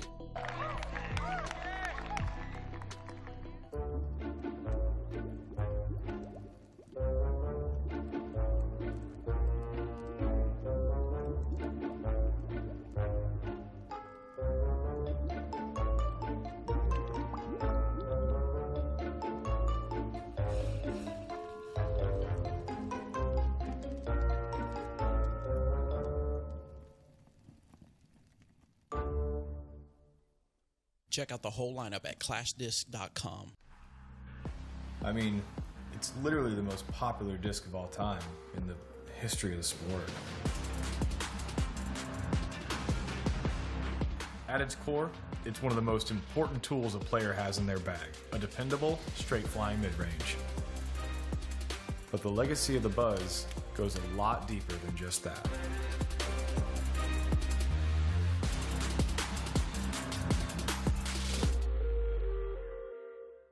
Power Grip, Europe's #1 disc golf shop, is now available in the United States. Whoa. In Europe, we have 5 physical locations where you can shop at, or at the online store, powergripeurope.com. And in the U.S., shop powergripusa.com. What's up with that?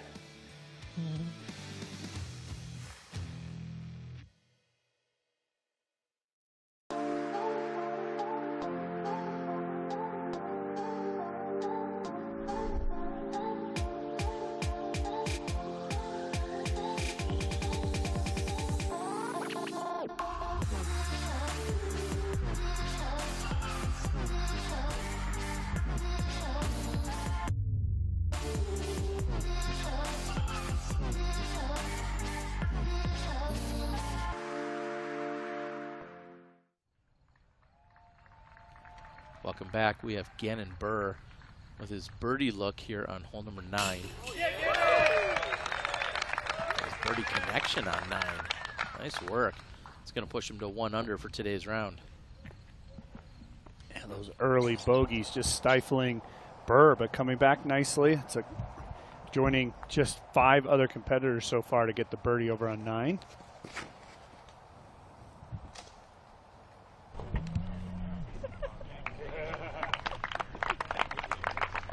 Stays in bounds for Dickerson. Hole number 8 is playing as the 3rd most difficult hole. Today, only 3 players have taken birdie. I think Sexton said it a moment ago. Par on this hole is birdie, essentially. 71% of the field have taken par here. That is a beautiful shot from Isaac Robinson in basically the perfect position to potentially attack on his 2nd. And up ahead on our Eric hole, we have Paul McBeth asking for it to not go OB. Oh, and it checks up. That's going to be a slam dunk for McBeth. 5 feet. Good heavy angle, digs in right there at the basket. See how aggressive Wysocki gets. Pretty aggressive, I'd say. Yeah. Nice shot. Listen to this, guys. Ricky Wysocki, we're through 7 holes. He's already gone out of bounds 4 times. He doesn't have a bogey. He has not missed a C2 putt. He can't lose if he can keep doing that. I mean, 4 OBs, that you would think we would have a tight battle in that case. But the guy has just been able to step up every time and save himself so far. Well, we talked about the aggression that we're seeing. Isaac Robinson with a full yeet here on hole number 8's tee. Going big. And if you need to do so, you could check out hooligandisc.com, where they have the yeet, the vibe, the thread, a number of discs that you can go out and pick up today. Again, hooligandisc.com for all your yeeting needs. What are they trying to do here on hole 8 there, Sexton? Full yeet. I would caution against going full here. I think it can be done. We saw Kevin Jones do it, although it didn't pay off for him with that errant approach. But this is just such a tough hole. You're going uphill. You're trying to push it around that corner, but not too much where you hit the trees, not too little where you fade out and find the OB. And then as we keep talking about that second shot, kind of blind, the ground is sort of blind to the player, so I always find the distance read to be difficult. The OB on the right side is obviously way inside circle 1, and the slope is kind of bringing you down there. And then the left side OB is barely, it's right at the edge of the circle, maybe. Look at this little postage stamp green that you're trying to attack from usually over 300 back. I think, like Doss was saying, like we've all been saying, par, lovely right now. And this second shot from Dickerson is absolutely a layup. That was a designed layup for Chris. Not willing to risk it on hole 8 up to 10. You gotta love watching Gannon Burr's putting stroke when it's on, just jamming it into the basket, picking up yet another one. it makes me like a little bit mad how good it is.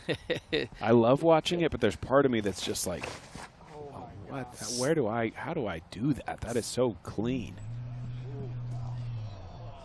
Wysocki watches that one, and it looks like it's drifted out of bounds. He'll have an opportunity from short range to still save the par and add to what you were just talking about, Sexton, so many times. What else is new, huh? Well, Ricky Wysocki, OB, and putting for par. The mark is outside of C1, so it's a little bit of a longer putt for Ricky, but I would have to imagine that eventually the out of bounds are going to catch up with Ricky Wysocki. I mean, let's face it, the only bogey he has in the entire tournament, to stack on what Sexton was talking about earlier, was yesterday when he really just made a complete error and then made a 60-footer to save that bogey. Eventually, Ricky has got to clean it up. I mean, he's staying aggressive and his putter has saved him. But right here, Chris playing it for par, still a chance for Ricky to just, you know, basically push here on number 8. It's just crazy. I mean, 5 OBs through 8. That is not how you front run, you know, and yet here he is doing it. It's just, it cannot, he has to clean it up. I agree with you. I don't think you can stay, like, were he to finish this round with 10 OBs, I don't expect that he would be hoisting the trophy at the end of the day. But really impressive how he hasn't even paid a price, and he has another chance to Raptor legs another one.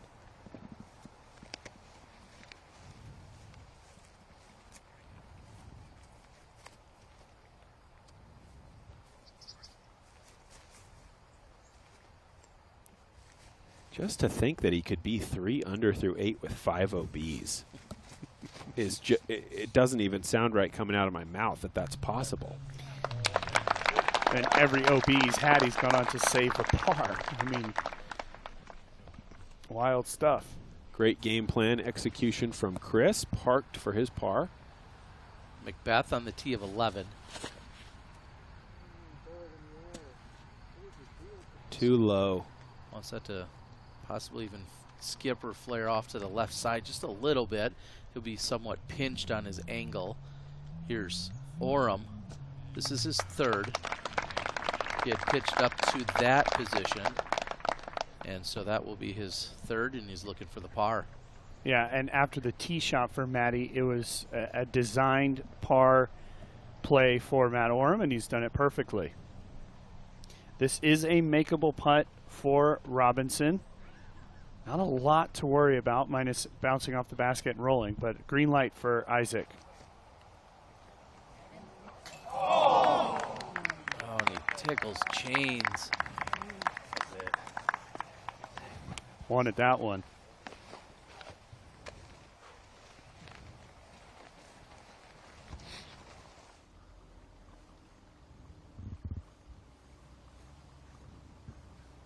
Here's Wysocki for yet another par save after an OB.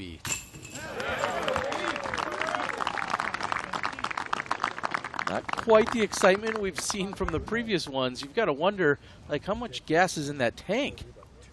Well, when you've had to put your 3 feet together to make your meter 5 times, I mean, you start to get frustrated. But that putter has just saved Ricky this whole week. Oh, no. That is so unfortunate for Matt Oram. Yeah, that hurts to play for par, chip it up perfectly, and then have one just come out of your hand a little late. Maybe that is Ricky Wysocki playing for a design par. Hadn't thought of that. Maybe what he's doing out here is just put his drive in play, rip it OB around 40 feet, and then he just knows the momentum that he carries from making all these putts. Wouldn't that just be the ultimate troll? He throws it OB and he's just fist pumping. Yeah, that'll work. I'm 45 feet. I got that. 45 feet for par. What are you going to do about that? All day. Dickerson's over there just going, what? I mean, that's what I'm saying if I'm Dickerson right now. 100%. Yeah, he is. Dickerson, you know, probably subconsciously more than anything, just got to be going. I'm down a stroke today, and this dude has 5 OBs, and I'm losing to him. Exactly. And I'm not playing bad. Not at all. It's brutal what Ricky's doing right now. It's just like he should have been punished, but he refuses to be punished because of that putter. Doing the work out there as they moved past the third most difficult hole in 8.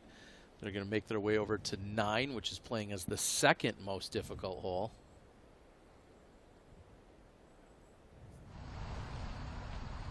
First, we're going to take a look at Paul McBeth throwing his second up ahead on 11. I don't think he would prefer to be going forehand here, but with the low drive, he has to, and he put that shot too low. I think he got stopped by the rock wall. Yeah, when you're just left that far back over there on 11, it's, as you said, Sexton, just so difficult to control the speed going up and over that rock wall and then downhill all the way to the pin. The forehand coming in on that green is a little bit more like cross your fingers and hope you miss the trees. The gap is really for the backhand turnover.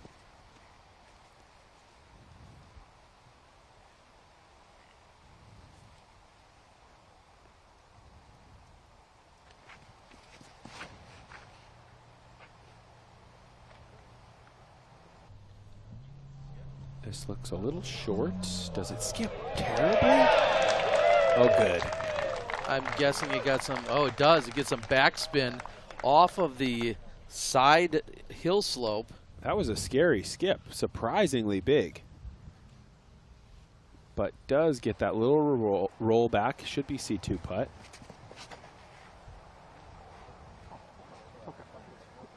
Oh, no. This is drifting. Needs a great kick. And we don't see it pop out. Chris Dickerson's putt is from 56 feet. Okay. Via Bushnell. Yeah, those guys are quick. Yeah, they're on it. Let's see if Ricky can get inside that. This is low and flat. Ricky asking for it to skip out of bounds. So he Isn't can make gonna- a putt. Isn't going to get it, but he is going to get his distance he loves. Yeah, we'll check the distance in a moment. Oram utilizing the towel where his landing foot will be. A little extra grip.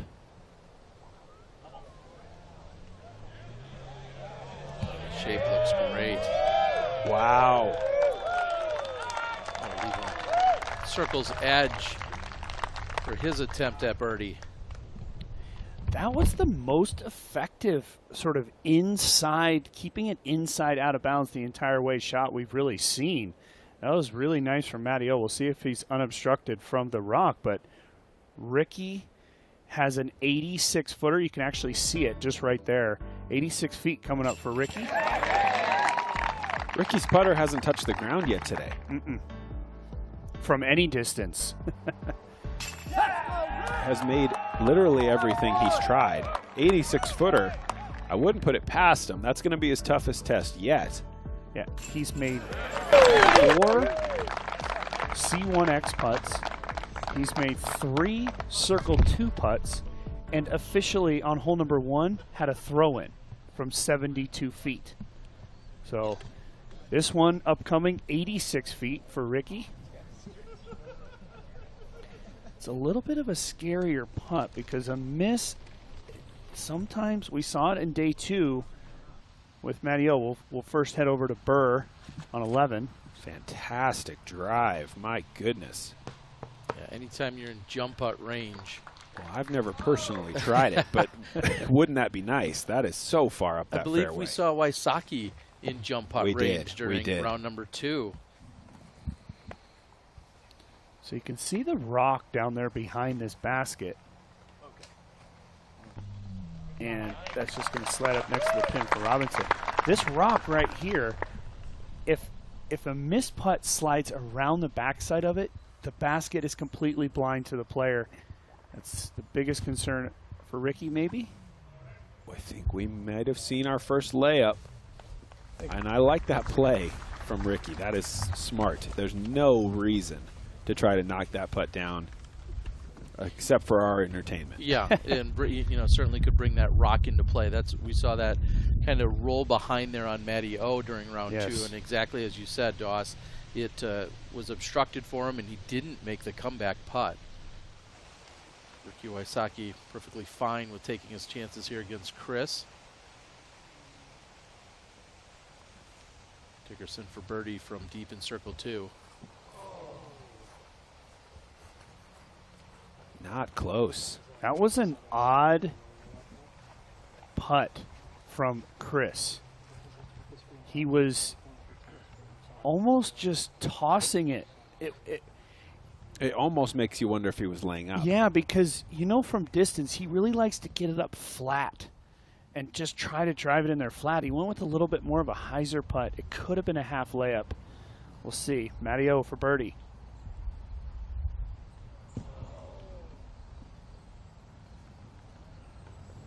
Shocking to see Oram not grab more metal. This hasn't been his green. We saw him airball his C1 edge putt the first time we came through Fox in round 2.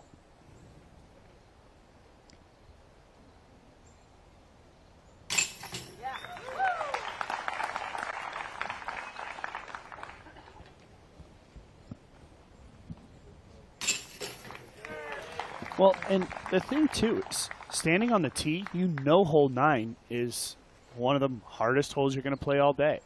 So to just accept a par, not that big a deal because you have 10 coming up, which is arguably one of the easiest. In fact, it's the second easiest hole coming up. They're going to make their way over to hole number 10's tee. And we've got McBeth with his 3rd on 11. Wow, he rolled way back off that rock wall. Just going to lay that up. And we're here at our Eric hole. Early recognition is critical. Please make sure you go out and have regular doctor visits and checkups. And as we said, early recognition is critical. Take care of yourself. And what do they need to do for the birdie here, Sexton? Well, they need to make a birdie because this is averaging 2.29. Only hole 6 is easier. This is absolute must get for these guys. The top 39 players remaining today, so everybody is just getting right up there next to this hole. If you got the little forehand, drive it into the hill, stick it right next to the basket. I expect we'll see Isaac with the smooth turnover, and I think we might walk out of here with a star frame.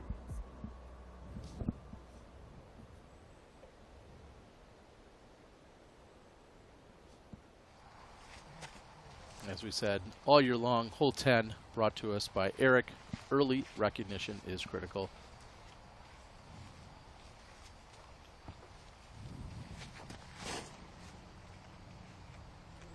Little bit of Annie out of the hand for Chris. He does like that play. This push is pretty deep. The only thing I worry about throwing that flex is going long. He has enough power to just throw one angle. I agree. But he stays in bounds. Long look. Probably could still be C1, but it's a little bit of a downhill putt. This is more like it. Perfect. I just think that if you're Dickerson, going to the flex, bringing the OB in long is a mistake.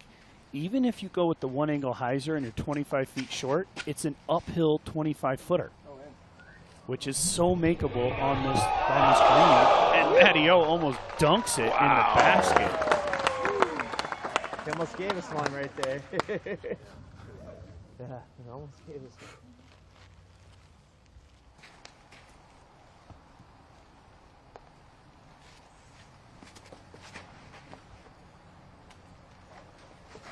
Not turning very much.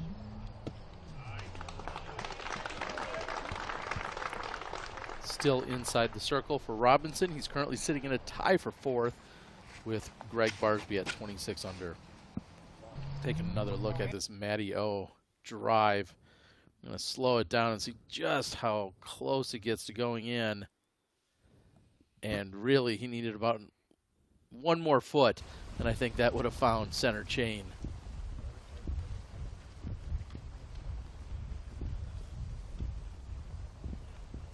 I'm going to throw it out to Brian for a moment after we watch this Paul McBeth second shot on hole number 12. And And that's just outside the circle, so McBeth with a little work to do on 12 for the birdie.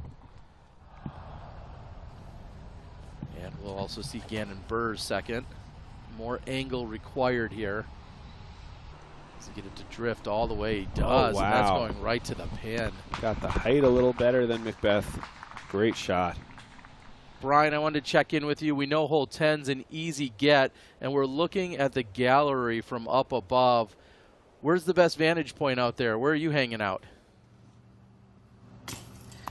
I mean, I wish I could be at the top of the hill. It doesn't seem very optimal for me to walk up and walk back down, but watching just a simple hyzer from that high up is so cool. I think if hole 17 is a similar vantage point, if you're able to step back and just watch the hyzer come in from a drone cam or something like that, it's so beautiful. So yeah, that's one of the best seats in the entire house out here. You can watch the drive on 10, drive on 11. You can even watch 12. Pretty sweet place to be a spectator.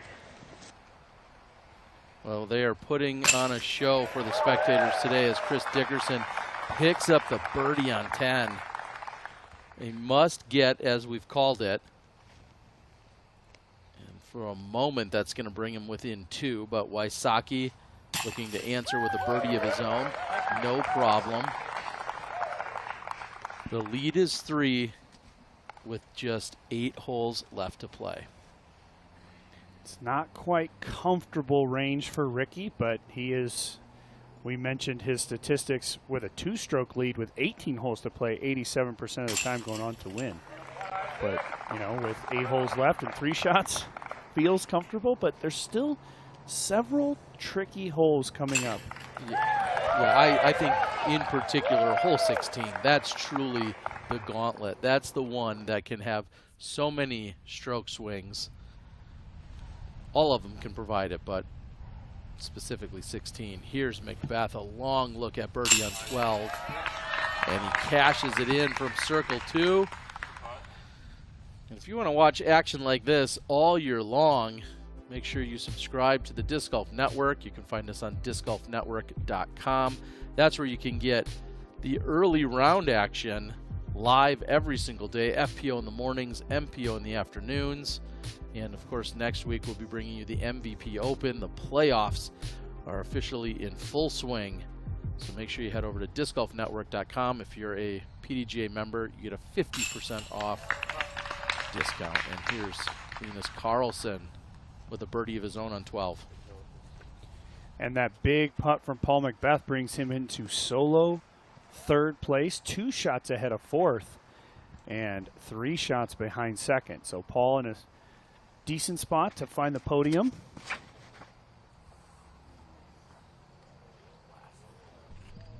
Oh, this is pure from Dickerson, right up the gut. It's got to sit, though. Oh, no. Yeah, wow. What a skip. That is terrible. That is unlucky. Yeah, I agree. That looked so good. And for it to just push through that thick grass to what appeared to be inches out of bounds. And Ricky thinks it's bad, so it's probably great. This comes in. And does it check up? Yes, it does. Just 5 feet less of power. And Wysocki is going to be safe. And they're throwing from nearly identical spots. Yeah, just a few feet apart. That I just, to get that skip from Chris is just so unlucky.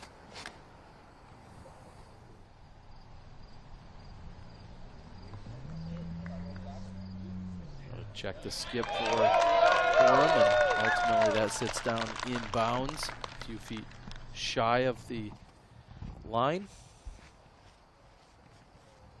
Yeah, Wysocki 145 to the green, Dickerson 140, so just 5 feet difference between the two.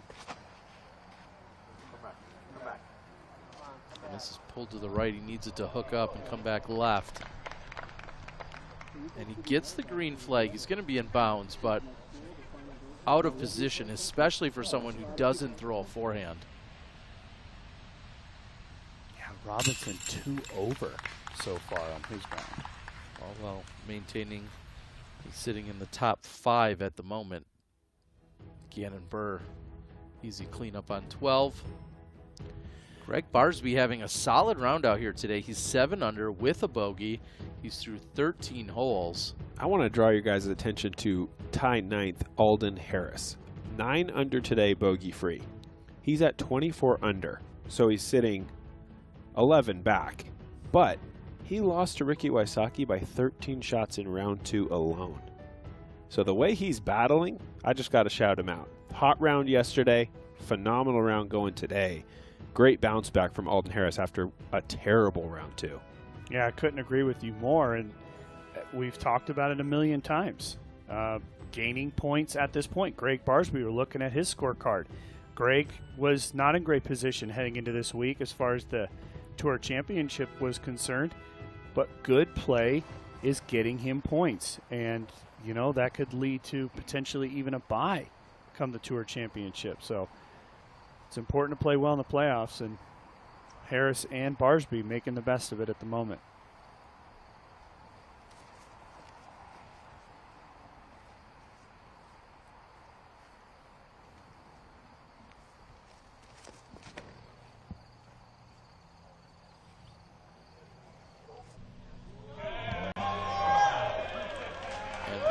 Way back, clears the wall and has a look for the birdie. Man, you could throw probably 10 shots from that far back and not be that close to the basket on any of them. That was a very unlikely shot, but well executed. McBeth on the tee of 13, the blind downhill shot that sweeps from right to left.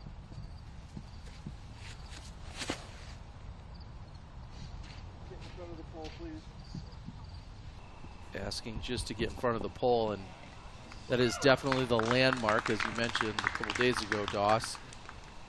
I'm going to get just in front of it and have it continue to slow down and likely drag to the pin from there. Here's Matty O lining up a turnover into the green.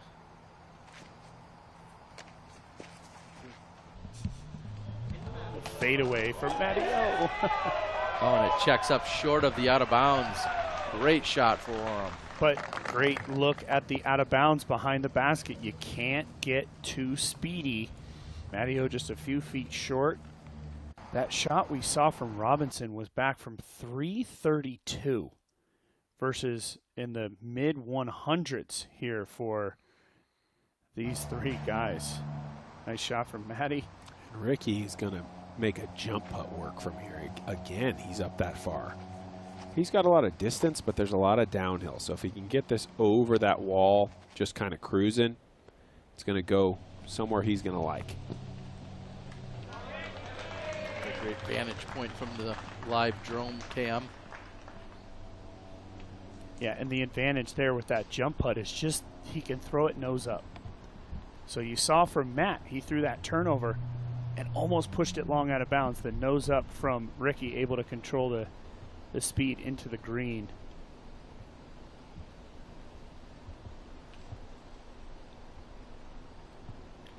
Just can't say it enough how that was legitimate, just bad luck from Dickerson. Foot short, long, hits a little more grass. He's in perfect position. He's got to make this shot though to save par and just lose one potentially.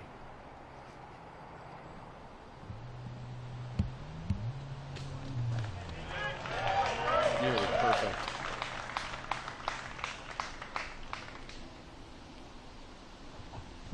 And Sexton, you were just mentioning him a moment ago. Look at the effort there by Alden Harris, racking up a couple of 4-packs. Just picked up another one. He's 10 under now.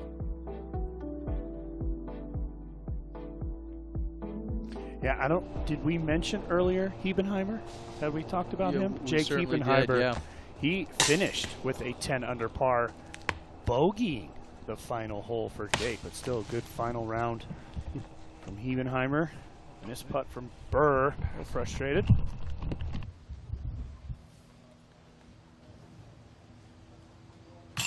Yeah. Effortless looking putt there by Isaac Robinson, finds the bottom of the basket. I think that's the definition of stealing a birdie. I mean, from that far back. Yeah. Wysocki for birdie. Oh, and maintains his balance. Rick does that sometimes, where he just gets that extra push and he'll have that wobbly little finish, but always usually able to call on that core strength and pull himself backwards behind the lie.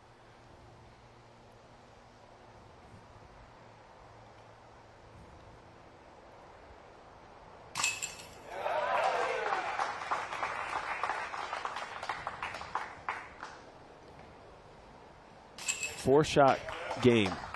What do we think Chris Dickerson can do? What does he need to do to have any kind of chance here? I mean, it's almost all birdies might not be enough. Well, I start to think about holes like 15 and 16 really as maybe the only place where you could possibly pick something up, as we're watching McBeth not convert on his birdie look. Bradley Williams also has a look for birdie on 13.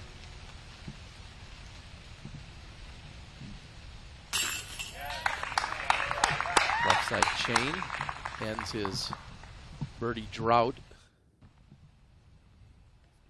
Linus Carlson for birdie.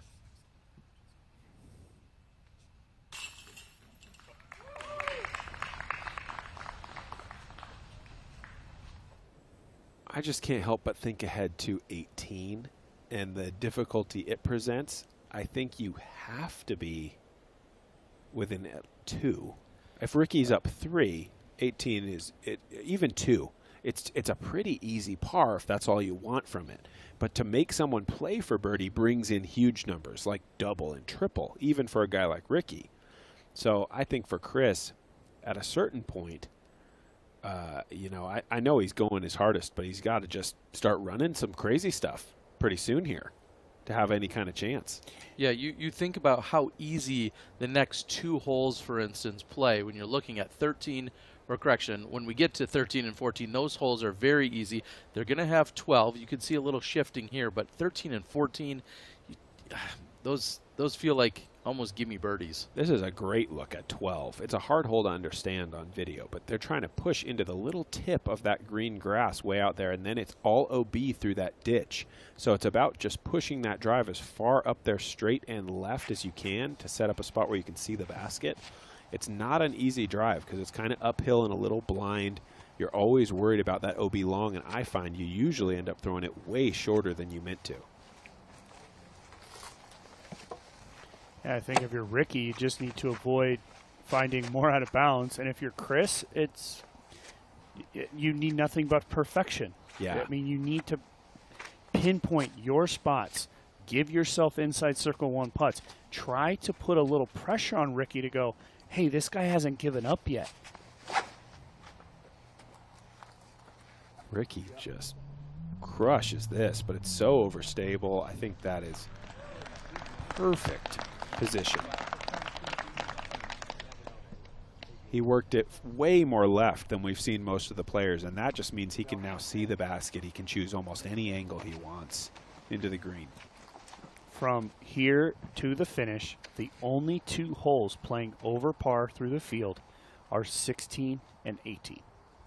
So if Dickerson can somehow steal maybe 1 or 2 before he gets to 16, say Ricky misses a tee shot, that's ideal.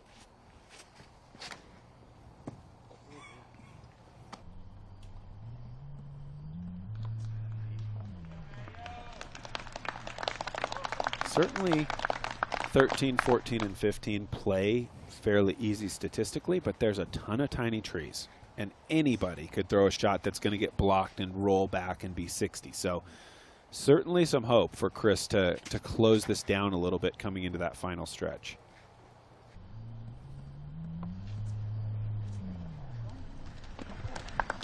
What are these drives? Look at those 3. It's crazy.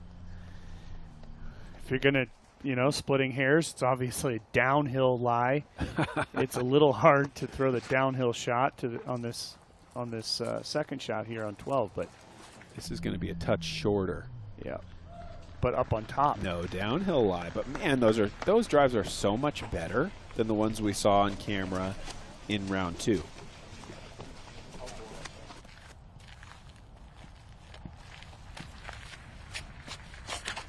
Gannon Burr on the tee of 14.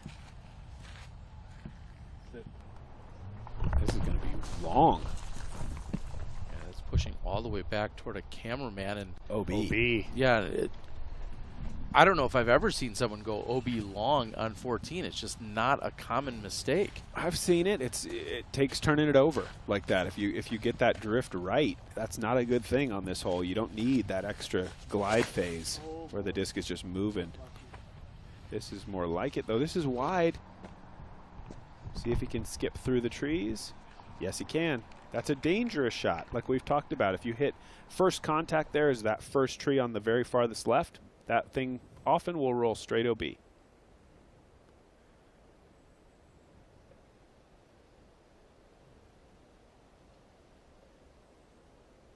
The staff is already packing up, and they'll head several hours south into Massachusetts for the Maple Hill Open, or MVP Open, excuse me, at Maple Hill. Easy thing to forget about how much work goes into setting up all those course signs, all those flags, all those tents. Yeah, and as you're just talking about, they'll go just shy of 4 hours to head over to Maple Hill if you want to get there. Maybe you could even help the crew set up. Go to dgpt.com/tickets. Okay, we won't necessarily put you to work, but we want you to enjoy the show. We've got 4 days of action, and I've been told there's a couple of competitors that will have a chance to win $1 million on a single throw over there at Maple Hill. So looking forward to joining Steve Dodge and the rest of the crew as we see what looked like a slip by Chris Dickerson going way off to the left side. And that's going to take him well out of range for birdie. And, you know, I would say that gives Ricky almost an opportunity to ice this thing. Shut it down. Well, and it'll be a big confidence boost if Ricky can put it inside circle 1. Here's Bradley Williams from circle 2. A straddle from 11 meters, back-to-back birdies. Just talking about how easy it is to find birdies on 13 and 14.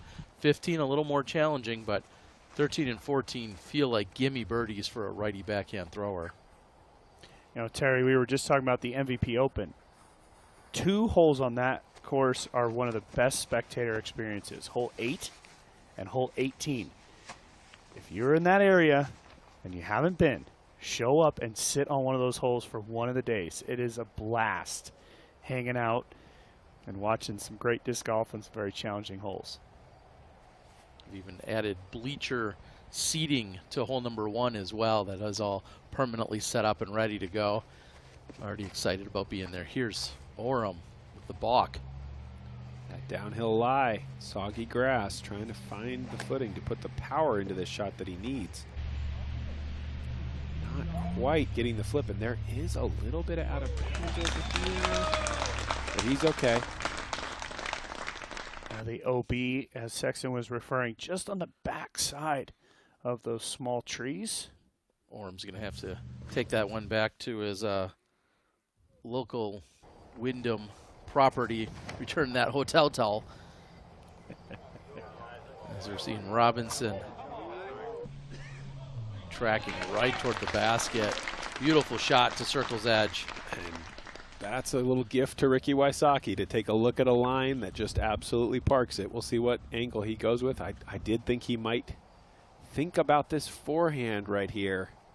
That makes a lot of sense now that he got the drive this far left. Oh, big slip. Doesn't matter. It doesn't matter. Slippy Wysocki finding inside the circle, trying to extend his lead over Chris Dickerson and the rest of the field. Take another look at this. He almost sat down after this shot. Looks like his first day on his brand new skis. I'd like to see you on a set of skis, Terry Miller. You'd be surprised the way that I can find my way down a ski slope. I think bounce is more the word we should be using.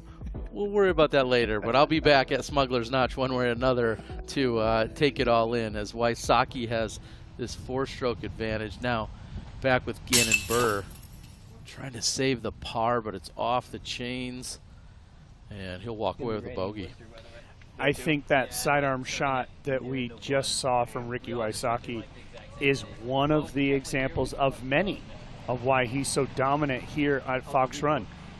He has the ability to just throw a single sidearm, a single angle. He can go to the backhand or forehand. And am I seeing this correctly, guys? Chris Dickerson out of bounds. Oh, wow. Yeah, can we get a... Oh, no. Yeah, we are seeing high left side. And a long bid. Brian, can you confirm just how far out of bounds? Was there even a question about it? Not really. There's not really a question there. It was just sawed off, and I don't know. Tough footing on that shot, and yeah, it's pretty easy to saw one off, as you saw. Well, now it's about Chris Dickerson trying to protect second place from Paul McBeth and Greg Barsby, who are charging up behind him. As a two-stroke swing here, Ricky Wysocki is too strong to try to come back from that. Matt Oram for birdie. As he runs that one in. Oram moving to 28 under par. That's 3 birdies in a row. Matty O just does that pop putt so good. That little pop jump putt.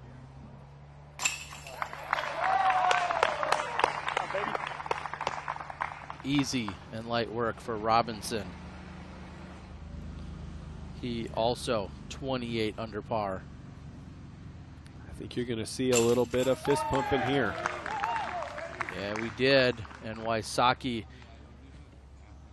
in birdies 10, 11, and 12.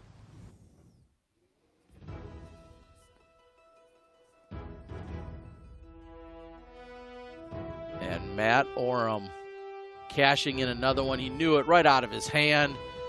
Don't go anywhere. We'll be right back.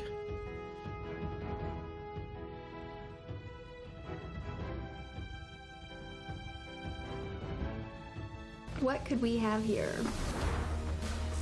Fancy stuff here. Okay. Oh, yeah.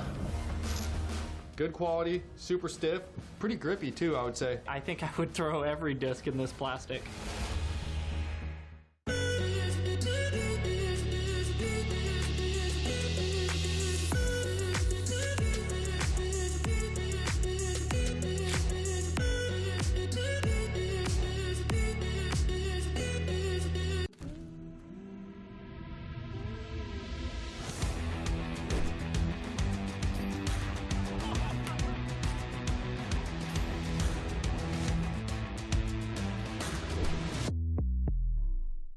The Millennium Scorpius is a 12-speed overstable distance driver. It's one of the best ultra-long distance drivers in the game today. Go grab one today at golfdisc.com.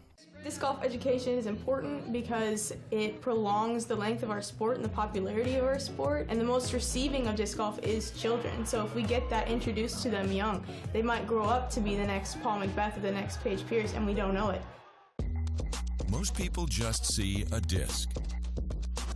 At Discraft, we see over 40 years of innovation, driven by passion, consistency that inspires talent, built on a foundation, designed for success.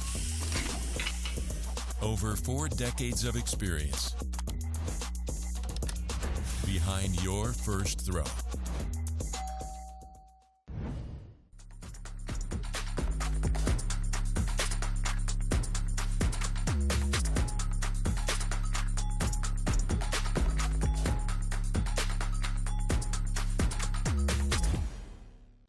At Upper Park Disc Golf, we're in business to make the game better for everyone. We do that by helping our player team grow their brands, by donating to great charities like You Play Disc Golf, by maintaining a 98% customer satisfaction rating, and by living our core values. Play different, create legendary relationships, be a good human, and enjoy the ride. So when you buy from Upper Park Disc Golf, you know you're buying from a company that loves the game as much as you do. Upper Park Disc Golf. Play different.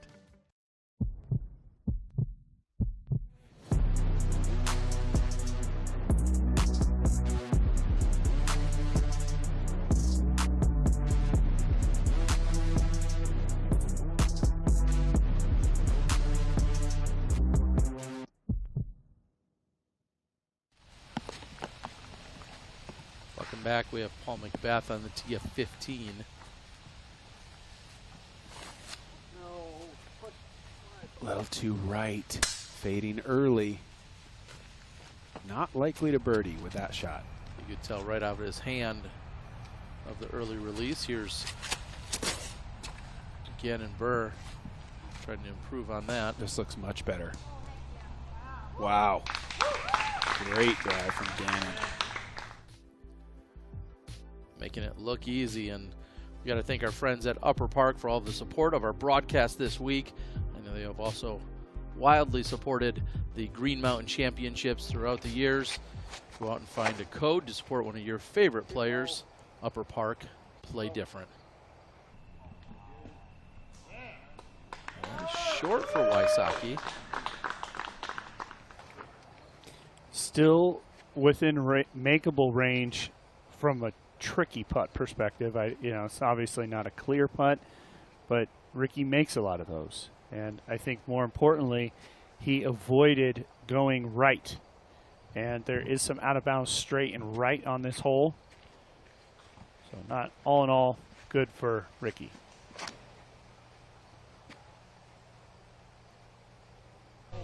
Plenty of stability here. Wide right, but it comes in and checks up and leans up against the pole.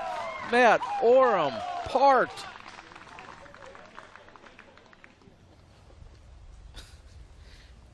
Guys, we could throw 10,000 shots and not duplicate that.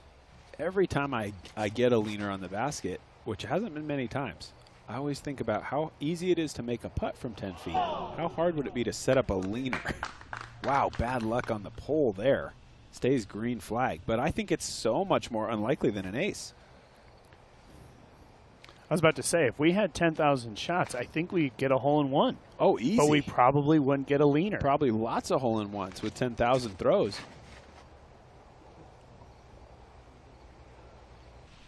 Sounds like you guys are setting up Simon Lazat's next YouTube video. How many till I get a leaner? That's going to get him back in the injury. Actual rain or just... I'm going to roll the Zuka replay. And he has no idea. Other than the crowd reaction, he has no idea where that is or how close it is, or the fact that it is leaning up against the pole at the moment. Oh, he knows it's super close with the cheers, but yeah. Look at this. I think the towel, trying to keep the feet as quiet as he can with the footing issues, I think an important part of form on a day like this.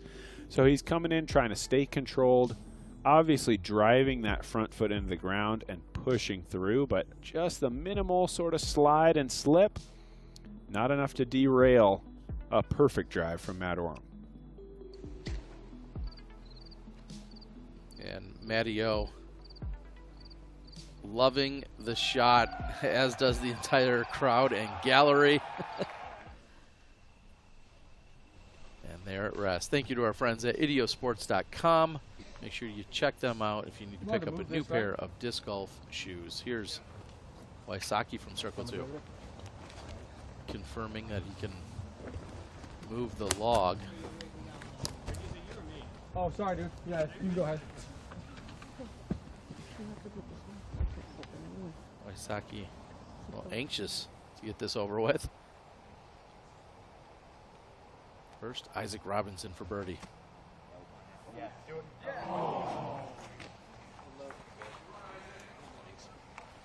That guy's putt just has unlimited range. I just feel like he's putting a credible run on everything he looks at. So Wysocki from 14 meters. He can fall forward if he needs to. He opts not to. Poor spot. Noticing the poor spot, largely because he didn't put enough on it. And critical putt for Chris here to keep that second place position. yeah, and framed up, but far from easy for Dickerson. He's at 11 meters.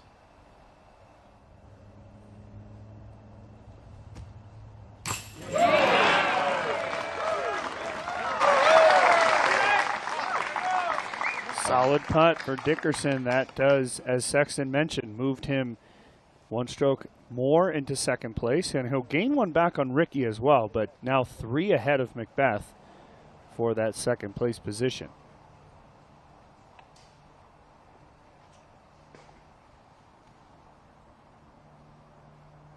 Yep.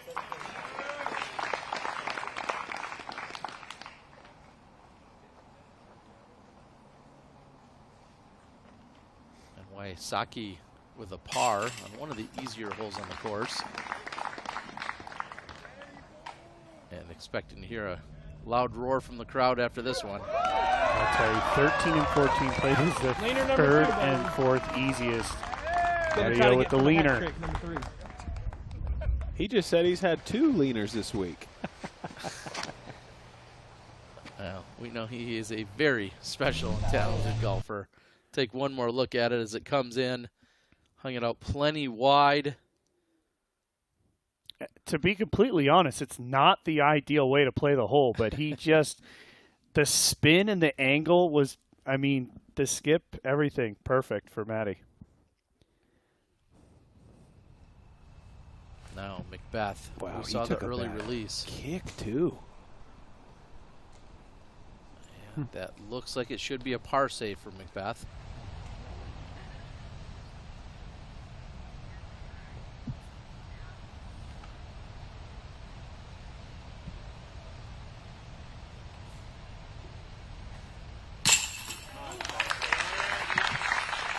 Linus with the birdie on 15.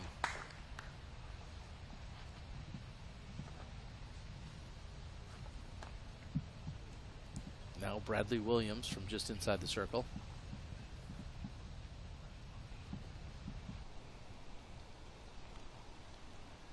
Williams on 2 birdies in a row, looking for 3.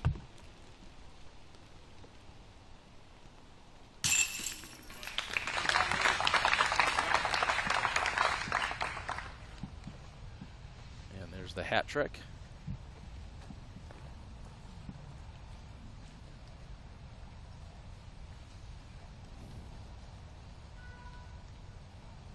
McBeth for par.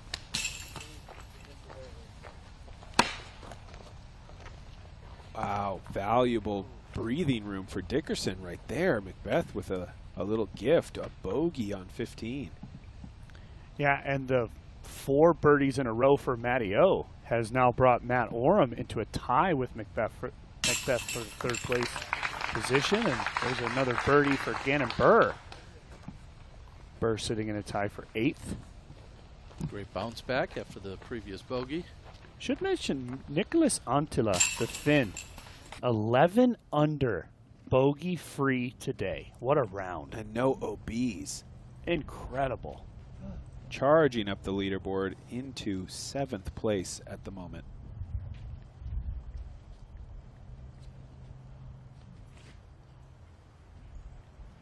Yeah, best round of the day for Antila.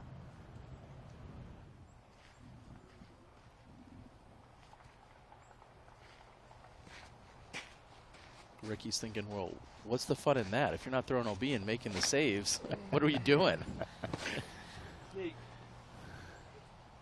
This is coming in short, but gets what looks to be a good kick. Yeah, kick forward and right there for Matty O. You know, it's just 2 types of game plans. There's guys that like to throw it OB and make the putt, and there's guys that like to just keep it in bounds. One guy's winning the tournament. And then there's everyone else. Yeah, exactly how it was drawn up by Wysocki. Here's Chris Dickerson. He's sitting 5 back of Wysocki and 3 ahead of Oram and McBeth. This is going to be a little left. How does it react with the trees? Not bad. Obstructed putt.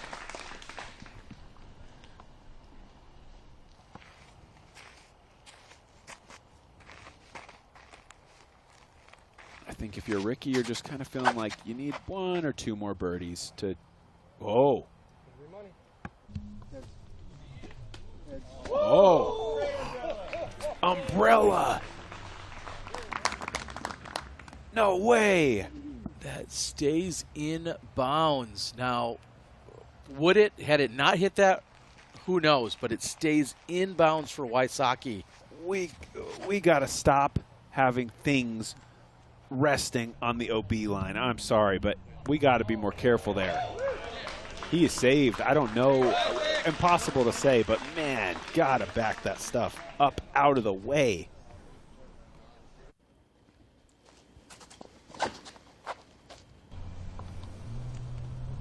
Gonna take another look at it. Ricky hangs it out way wider than he should have. We got like an umbrella and a drink just sitting here on the ground. This is not Margaritaville, people. I think that's out of bounds. Definitely OB. Definitely OB because it is sloping downward. That's a downhill slope right there. Wow. Unbelievable. That's a potential two-stroke swing. And by the time Ricky gets there, he'll have no idea. Yeah. Now, Ricky will be frustrated because it was, from what he was trying to do, a complete shank. But, I mean, wow.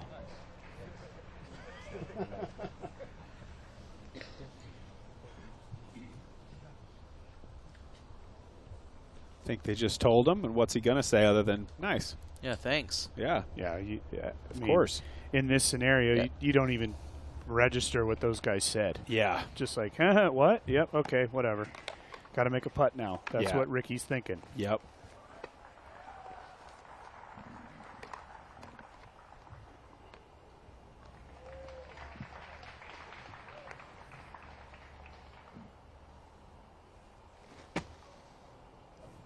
Sit.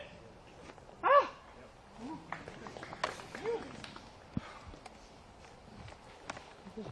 And Orem doesn't connect. His 4-hole birdie streak is going to come to an end. He'll remain at 29 under.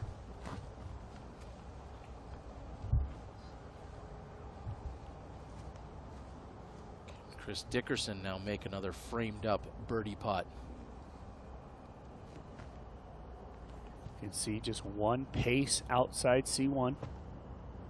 Similar distance to the previous putt and similar line, honestly.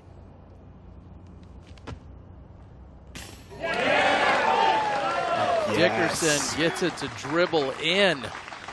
I just can't help feeling a little bit bad for Chris with that umbrella situation. Great putt. I would love to see Chris just get a fantastic break. I'm just going to say that.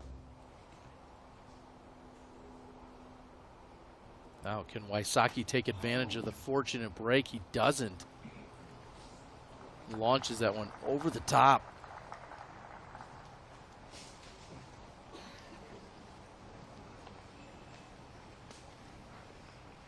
How far did Rick go? Not terrible.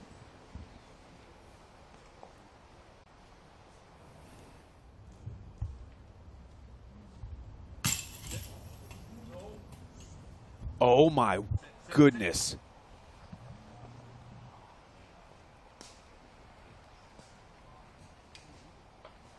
Brian, are you still at the green? Can you confirm if that's out of bounds?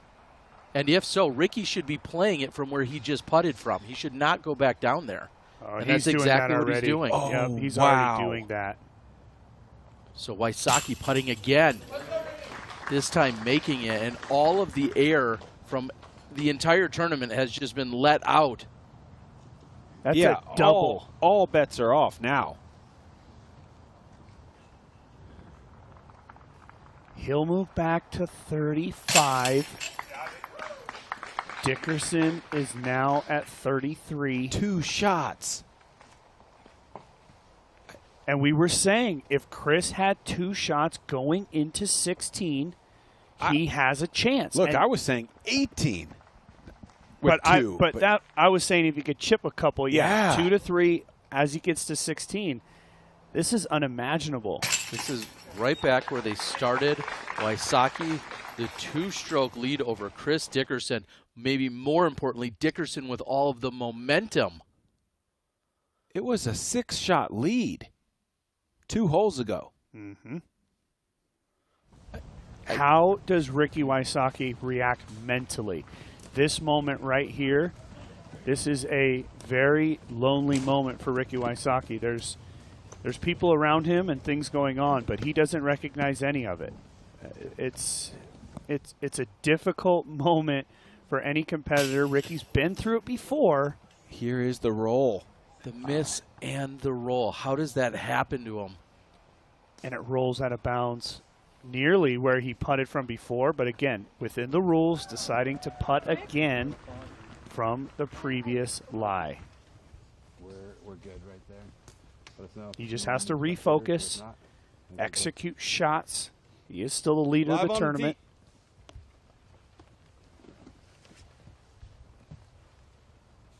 And just think, he knows, again, nothing about the umbrella, all that situation. Now, if you're Chris Dickerson,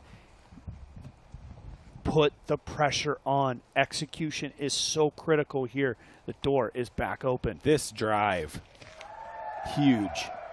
Put this in C1 and see what happens.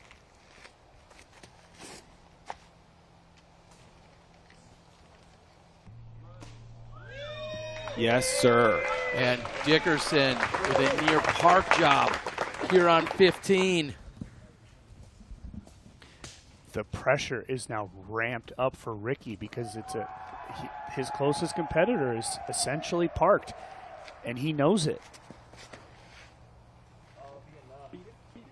And mentally, it's just a crazy place to be for Ricky Wysocki. This thing was over. Yeah. And now anything but.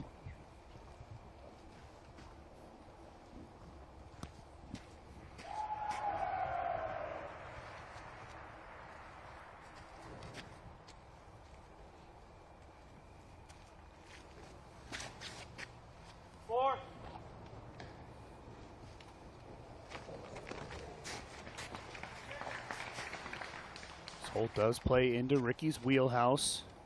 Got to push the sidearm forward and finish late to the right.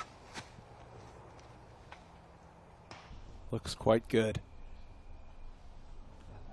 A low release, but we didn't see it finish. I'm going to throw it out to Brian. Where is Ricky, and what does he have? Does he have a look for birdie? He does. It is, well, he technically does. It's not incredible, though, Terry. I'll tell you that. Give us an approximation of distance. I mean, it's definitely circle 2. Maybe even a little outside from where I'm at. All right. Appreciate it, Brian. Thank you. As we're all holding our breath, here's Paul McBeth with his second shot. Well out of position on 16. Oh. Trying to make something happen. You can't fault him for getting aggressive, but I don't think that worked. Oh, Ricky's got close to nothing. Before we get there, we'll see Burr here.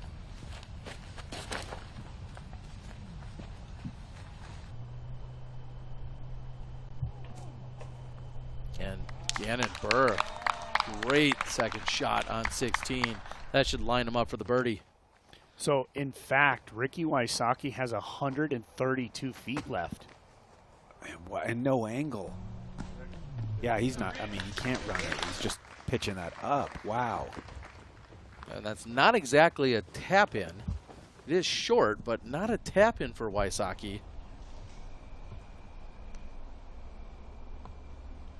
I just can't help but think the way Ricky Wysocki has played, if he just goes OB and misses the umbrella, don't you just think he knocks the putt down? If he's staying on point with what we've seen from him, yeah, that's another way to look at it, all of course. Speculation, of course, but the frustration sharpens him sometimes. Yeah. Just think of everything that happened back there on 14.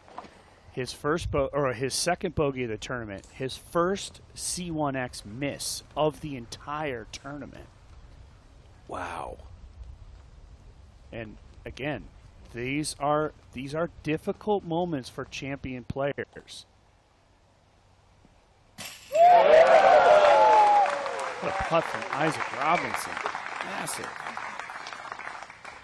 That was from 48 feet. Nobody makes it look easier in the game right now, I feel like, from that range. Yeah, he just delivers the disc to the basket. He gets it up flat, and it just drives right in. Okay, Rick able to limit the damage to just a par. Rick will remain at 35 under. This is Chris Dickerson to pull within one of Wysocki. What a shot, a tee shot from Chris to put all that pressure on Rick. Man. I sure hope nobody turned it off after hole 12 because well, it looked bleak, but wow. If they did, their friends are calling them right now. Oh, hey, they better turn around, get back. Yeah, you gotta. This is crazy. I'll admit some of our viewers were calling this a little bit boring, saying that they just weren't seeing it, and Ricky had such a sizable lead, and well, I think those call-outs have been answered now. It's anything but boring as we watch that solid approach shot. Chris Dickerson has picked up 5 strokes on Ricky Wysocki in the last 3 holes. Gannon Burr for birdie.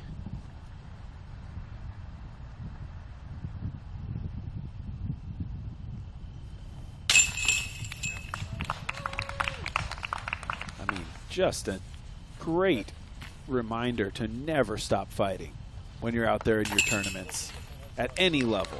Chris Dickerson did not look happy all around. He still is obviously in the thick of it.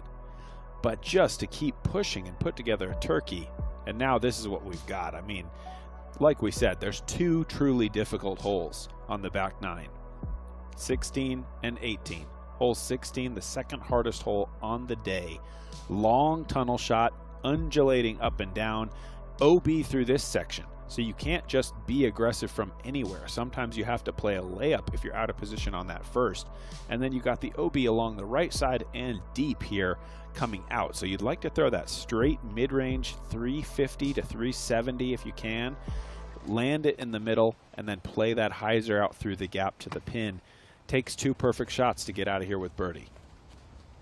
Yeah, 16 playing as the second most difficult hole, and 18 playing as the third most difficult hole today. In round number 1, both Ricky and Chris took par. Needs a little flip.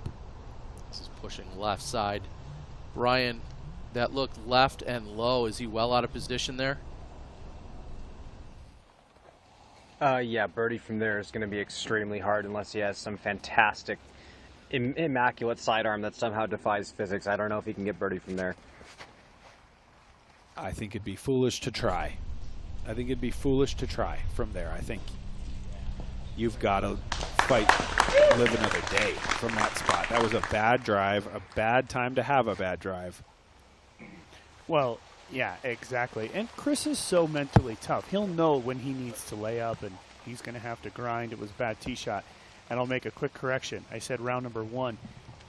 It's the first round that they played here, which was actually round 2 in the tournament. So the first time they played this, par for Ricky and Chris. Okay.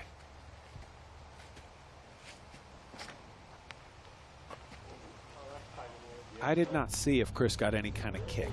That's going to make all the difference in terms of how aggressive he can be. If he kicked back into the fairway, there's options. He can go distance driver. Yeah. But if he's tangled up with that rock wall, there's no way. It doesn't sound like it. Brian did not like the options. Huge tee shot for Ricky Wysocki. Right side. Kicks down. Brian, it looked like it kicked to the right. The question is how far right, and what will he be able to do from there? Yeah, the moment you're off the fairway on this one, birdie's impossible. And honestly, again, it would be foolish to try to even scramble something aggressive. Ricky's just on the inside of the tree line, but he still has to pitch out to some reasonable landing zone. All right, so no distinct advantage of Dickerson versus Wysocki off of those tee shots, both missing the opportunity. Here's Gannon Burr, TF17. 17, par 3, big hyzer downhill. Burr checks it up just short. That's in birdie range, just outside circle 1. McBeth on the TF17. He sits at 30 under par. Correction, 29 under par. Half of the field today has birdied here. And McBeth there join that half. Okay, well, now he will move. There's your 30. There it is. Okay, this is still not easy. How much does he look for here? Not much at all. Gonna lay it short. And that's essentially where a great drive would otherwise land. Like an unbelievably Yeah, good I was drive. about to say. And what a shot from Dickerson. Yeah. Because it's in the perfect zone. It's far enough on the left side to where he can go with the hyzer. And it looks like a relatively good footing. Yeah. Now, I think right now we're just in a battle of will and mental stability, because what does Ricky try to do? You know? Gannon Burr from circle 2 connects. That's going to bring Gannon Burr to 28 under. He's birdied the last 3. He's up 1 spot into a tie for 6th. Here's Wysocki in jail. Doesn't look like it's going to be easy to get out cleanly. Oh! First available. This is why I say it's the battle of the mental game. The fear for Ricky that I have is that he tries to go crazy right now, and no, he's not going to. Perfect decision. It's not a great second shot. In fact, it's terrible, but I think a smart third shot from Ricky, because it could go for bad to worse there. A lot of out of bounds as you head out the gap. Absolutely. That is disaster for Wysocki. They're probably in a similar spot now. Looking at the basket, under 300. But first, Robinson. Great drive to here. What Chris or Ricky wouldn't give for this drive in this moment.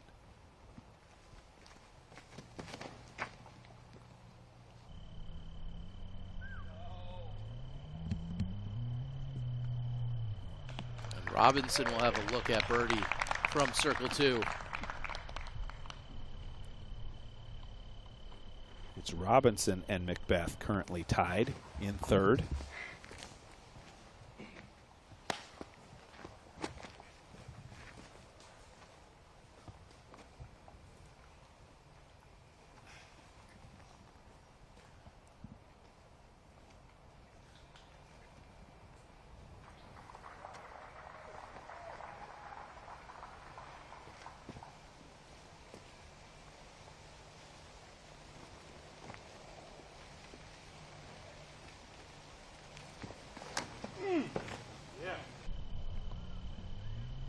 You want to talk about aggressive. That's the definition of it. From that position, Orem will have a long look for birdie as well. Orem currently sitting 29 under. Now, who's going to be first? Yeah, it's going to be Dickerson. And Dickerson has been bushnelled at 346 feet. Oh, longer than I thought. See, I thought he was up. Terry was right. This is more about where a perfect drive is. I thought he was all the way almost to the bridge. And now that we are closer to the disc, we see that the footing advantage goes to Ricky, because Ricky is just a little bit higher and left and up on the flat of the short amateur tee here on this course. This is that same mid-range we saw him throw back on hole 5. Going to be aiming just about 20 feet to the right of the basket. Let the disc fade back.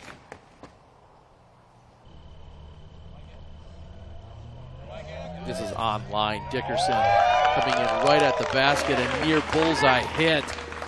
Chess match right now between these two guys. Just imagine. Now, Ricky has a similar shot, but there's a chance still yet for a 2-shot swing. Ricky needs to execute here.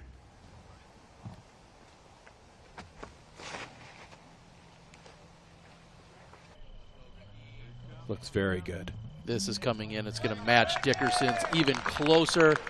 Ricky will tap in from there. It's looking like a tie ball game with 2 to play. Unreal. I can't believe we're saying that. it is unreal. And in my opinion, now that we're in this situation, and what a shot there from Chris, it goes back to Chris matching Ricky shot for shot in yesterday's round. Chris never gave up. Chris never gave up a shot, and in fact took a shot on Ricky after yesterday's round. And I think it goes to what you were saying, Nate Sexton. Chris never gave up. He didn't throw some of the best shots, and he went out of bounds back-to-back on 11 and 12 in this round. But he still finds himself in a position to now win. To be back-to-back champion, in fact, as the defending champion.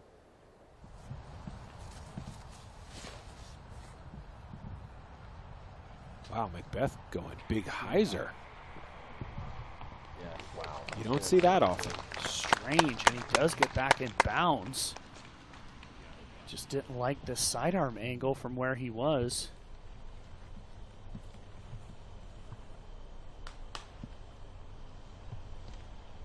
Matty O with a chance to come up and tie for third with Robinson and McBeth. Of course, Robinson in great position as well here on 16.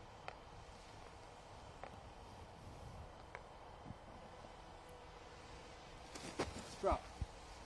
It does. It drops for Matty O. Doing work out here, going down to 30 under now. He's currently tied up with Isaac Robinson and Paul McBeth.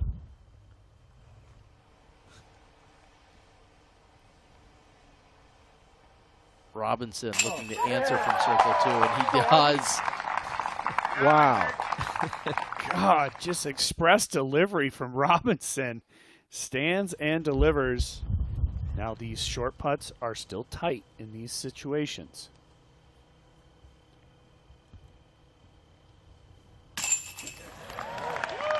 Middle of the chains, confident stroke by Dickerson.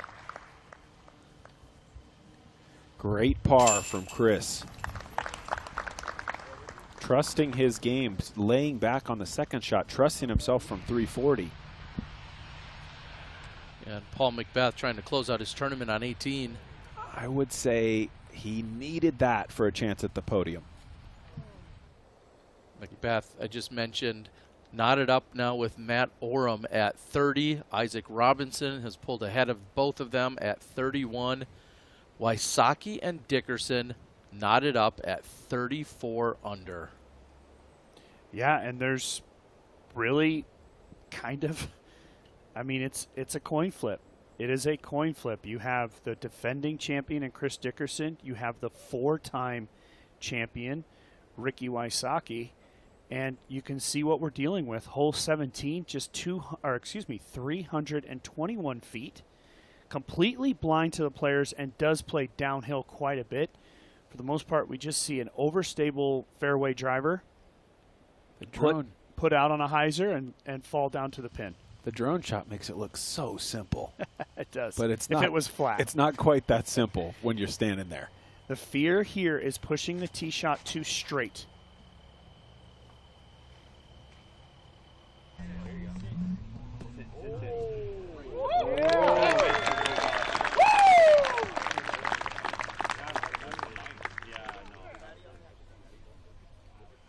Great shot from Isaac.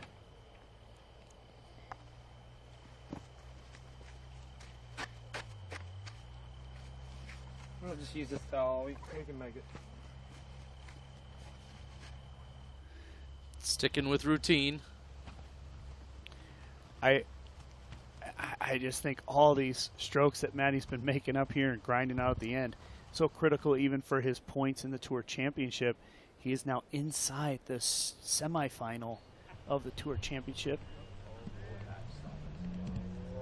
Just looking to swing back right at the basket. Just deep, but very makeable uphill putt from inside the circle for Oram. And that drone shot can show us that long out of bounds. Again, as the players are standing on this tee, they're picking the height and the angle. If you go a little too low and too flat, that out of bounds comes in really quick. For the third hole in a row, Dickerson a chance to apply pressure.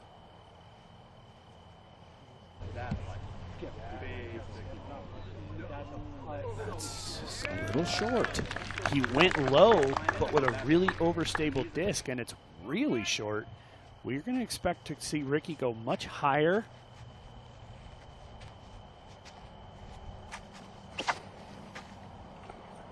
Way higher. Well, he doesn't like it. Not at all. That's going to be short as well, and it's going to bring the open line into play. He's safe. I can't believe we just saw that. I think he left it even shorter than Chris. We're going to check with Brian as Ricky looks and discuss. Brian, what are the approximate distances between Wysocki and Dickerson? Dickerson has a much more viable putt. He's about 5 feet closer. Ricky is, he's about 20 feet closer, actually. Ricky is just inside circle 2. I don't know. We'll see who gets aggressive here and who doesn't. Yeah, I don't see Ricky Wysocki laying up from here. I know it's an elevated basket, drop off directly behind it, but with one hole left to play, Ricky Wysocki's thinking, I cannot give a one-stroke advantage to Chris Dickerson going into the final hole. Wysocki, a circle 2 specialist. He's hit plenty of them before today and throughout this weekend. Ricky has to be running at this putt. Chris Dickerson's just too good of a putter. I agree with you. And all I can say is I'm so glad I didn't try to look into the crystal ball today. Because this is unbelievable finish. So 64 feet by the Bushnell for Ricky. 41 feet by the Bushnell. But they're both downhill at a tall basket. Guys, Ricky Wysocki just laid up. Ricky Wysocki is under the pin. He threw it really fast. He is now at circle 1. Whoa. Now this is Chris's birdie putt from 41 feet. Whoa. He lays up. This isn't what I paid for. That's a little surprising to me. They're both taking it into 18. I'm the not 72nd hole of the Green Mountain Championship, all knotted up. I'm not surprised because if you're Ricky and you look at him with a 40-footer on that same basket, why not lay it up? What if he misses it and goes long? You might get that stroke. I think it all comes down to who plays first in this scenario. Both men are just at the edge of the wood. So pretty much tap-ins. Here's Matty O for his birdie. I'm still slightly surprised that Chris wouldn't take at least a little stab at it. But it is downhill. It is a scary place to run the putt from. I think we can all agree that we're surprised that their 2 drives were that poor coming down the stretch on what is a pretty easy hole. And Orem's going to move to 31. Our leaders will remain at 34, so I don't see a world where Orem can actually still catch them. It's going to come down to Wysocki and Dickerson. Oh, we didn't see a world. We didn't see a world that Ricky wasn't winning. That's very true. I also I do usually collect all my umbrellas before I move on too, so anything's possible. Isaac's just 2 back. He's only 2 back is what I was going to say. Isaac Robinson is kind of back in this a little bit. 18 is crazy tough, I'll say that. Especially with Chris and Ricky playing in what their minds is match play. Yes.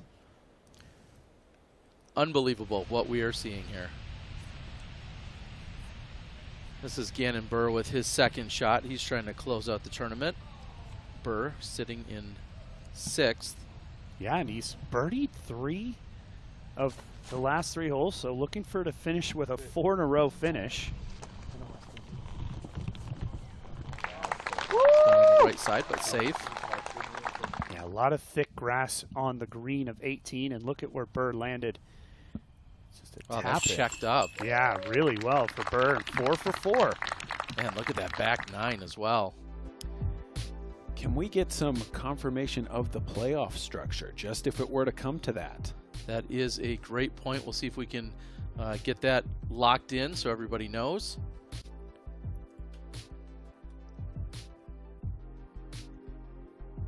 We're seeing all tied up. Dickerson, Wysocki, 72nd hole. And we are just getting confirmation that 18, 1, and 2 are the playoff holes that go to 18. Start there. If it continues, 1, and then 2, and then continue to roll accordingly. Wow. If required. But first, Isaac Robinson, if he wants a chance, he's got to put this in bounds. drop like This is hot. a big drive. Oh, the little lift, but it looks like it's going to dig. That's perfect. Perfect for Isaac. Yes, it is. I think extra important for him to be left throwing backhand second, because now he's way out there. That tree is not really going to be in his way. He doesn't have to be too extreme with the turnover.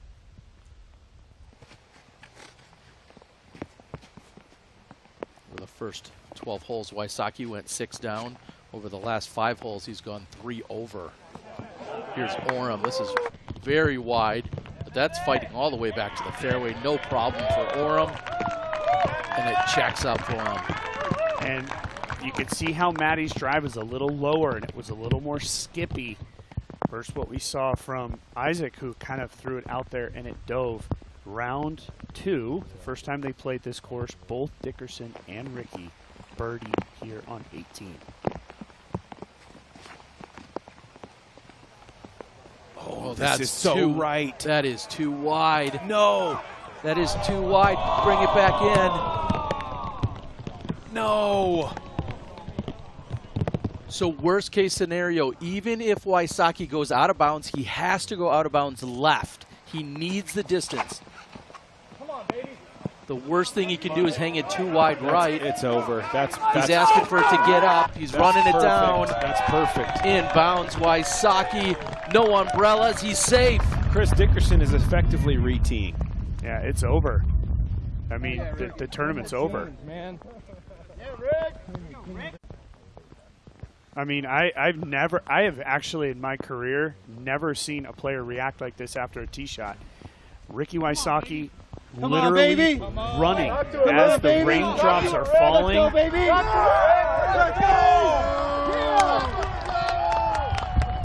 He's starting the Raptor legs early. Wysocki is in bounds. That shot may have just won him the tournament. That just tells you how bad it is to miss right how Chris did, because Ricky knows it's absolutely over. Chris has nothing. Nothing. Yeah, nothing.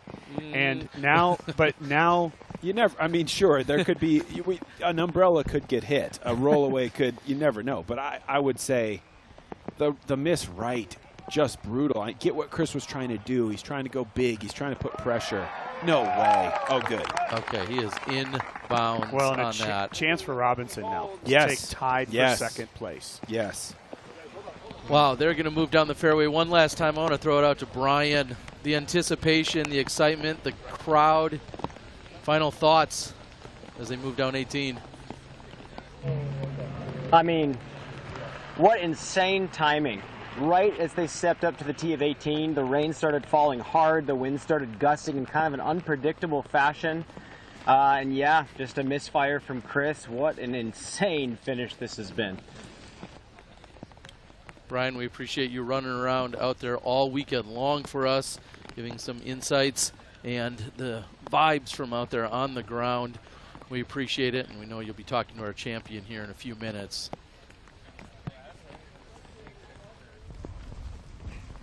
Yeah, you know, look, over the years, we have seen 18 at the right side out of bounds change the dynamic of rounds, of tournaments, and clearly it did here just now.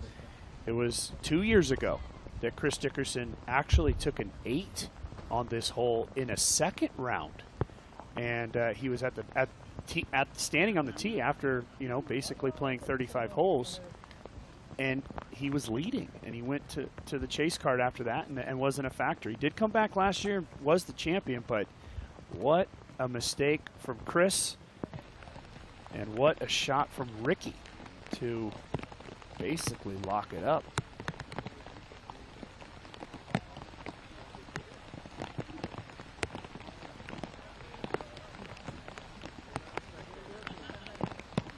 Oram getting in place. His second shot coming in with a forehand. Doesn't have enough power to get all the way to the pin. That circle's edge. Matt Oram looking to finish likely in fourth. Could be as high as a tie for third, though.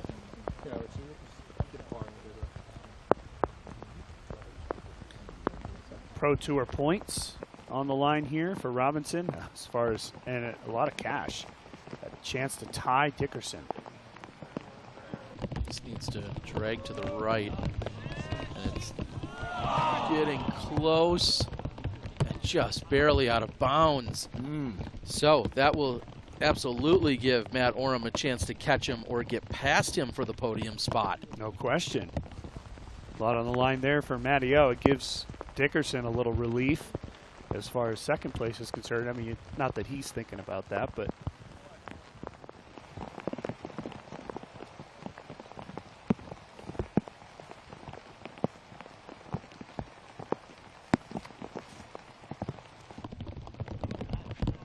flexing the forehand over, trying to bring it back. That's tracking to out of bounds. now I don't know who's going to take what And behind that Ricky. is, yeah, that is well out of bounds. And Matty O could finish in second by himself. it is looking very much like that. If he cashes that putt, he's second by himself behind Rick. Let's go. This is just crazy.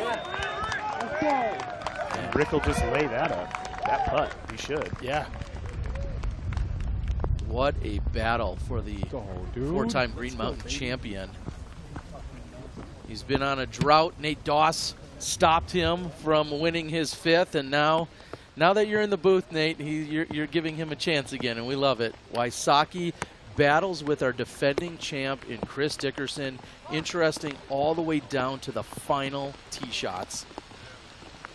Man, if this is what all of the Disc Golf Pro Tour playoffs are like, sign me up. I mean, this round has everything. All the drama that you could ever ask for. It's been so crazy because considering we have some double-digit scores down there in the field, some people really tearing it up. This card is shooting 5 at best, 3, 4. And, oh, by the way, they're all still in the top 4. Yeah. That's why it's so hard to win from the chase on the Disc Golf Pro Tour. So this putt upcoming from Dickerson, a double bogey if he goes for it.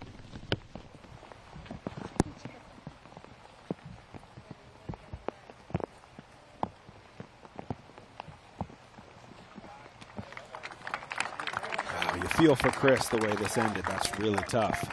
Put up a battle, doing what all he could do once he got over to holes 14, 15, and 16. Ricky's confirming that he can lay up. Is exactly what he's doing looking at the scores.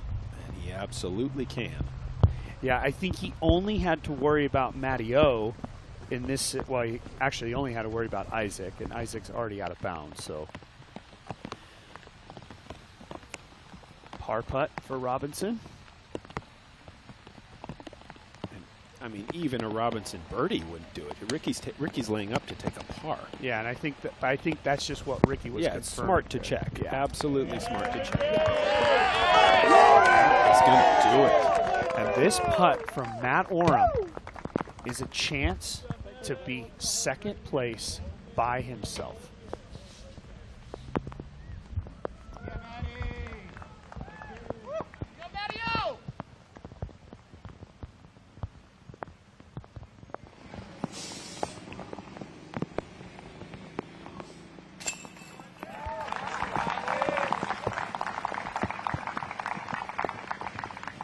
Robinson is in. Oh. And your champion of the Green Mountain Championships, Ricky Wysocki.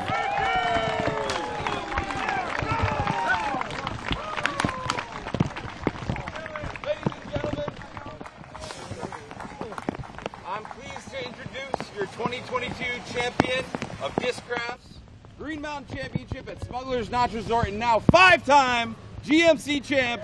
Give it up for Ricky Wysocki! Yeah!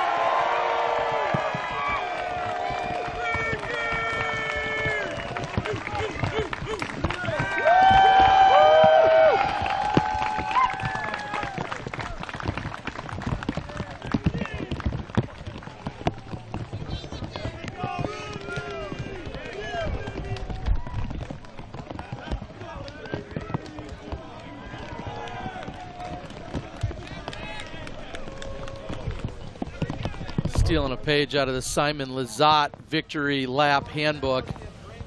Ricky Wysocki, One more round of applause for this great shot.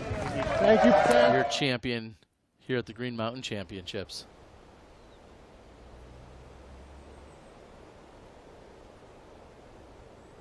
And I should, we didn't see it, but Matty-O just laid up, and Matt Oram will finish in a tie for second place with Isaac Robinson. Yeah, still waiting for UDisc to enter in those final few scores so that it will be finalized on hole number 18. But Ricky Wysocki, your champion. What a battle that we saw out here at Fox Run Meadows, and you have to think about what does this mean for 1 year from now, or just shy of 1 year. We're looking at roughly 50 weeks. We're going to be back here for the World Championships, clearly providing all the drama we could ask for. Yeah, well, absolutely, in a lot of different ways. But, you know, look, I said it on 16. Well, we all agreed. On 16, it was a mental battle. And Ricky Wysocki won that battle. Even though he made mistakes, even though but he decided to lay up on 17, and that gave him a chance on 18, and all you can ask for is 18. We said it, 2 strokes even, and all that happened, and it turns out that we had other guys that even finished in second. So 18, remember that for the Worlds. It's not over till it's over. Yeah, and what we're going to do is take a look at a few of the Ricky Wysocki highlights right now. Sexton, you can help break these down, but what just tenacity and strength and willpower that Wysocki, all these circle 2 putts, as if it wasn't even raining out and as if OBs didn't matter. Yeah, he's found a way to make OBs not matter that much somehow. I mean, 5 out of bounds in the first 8 holes. Later, he took that crazy roll away. Just a display of putting. This shot right here on 5 was huge. After Chris laid up, Ricky just walked right up there and grabbed a stroke, building his lead with that one. This was from OB, an inexplicable OB on the 6th, but saves it regardless. Yeah, 6 out of bounds in the final round for Ricky. And if you were to have asked Ricky Wysocki before the day started that he would shoot 3 under and win the tournament, I think he would have laughed in your face. But that's what it took, a 3 under, and he wins the tournament by 3.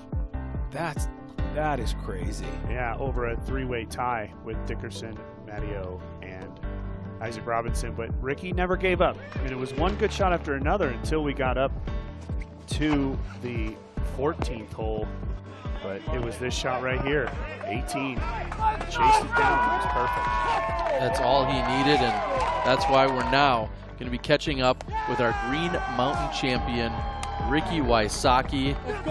He's down greenside on 18, and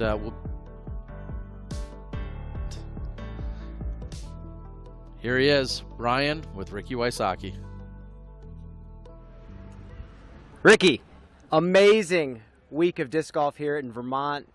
I will say, you've won a lot of disc golf tournaments in your day, but today the excitement and the emotion after the win is a little bit higher. Explain.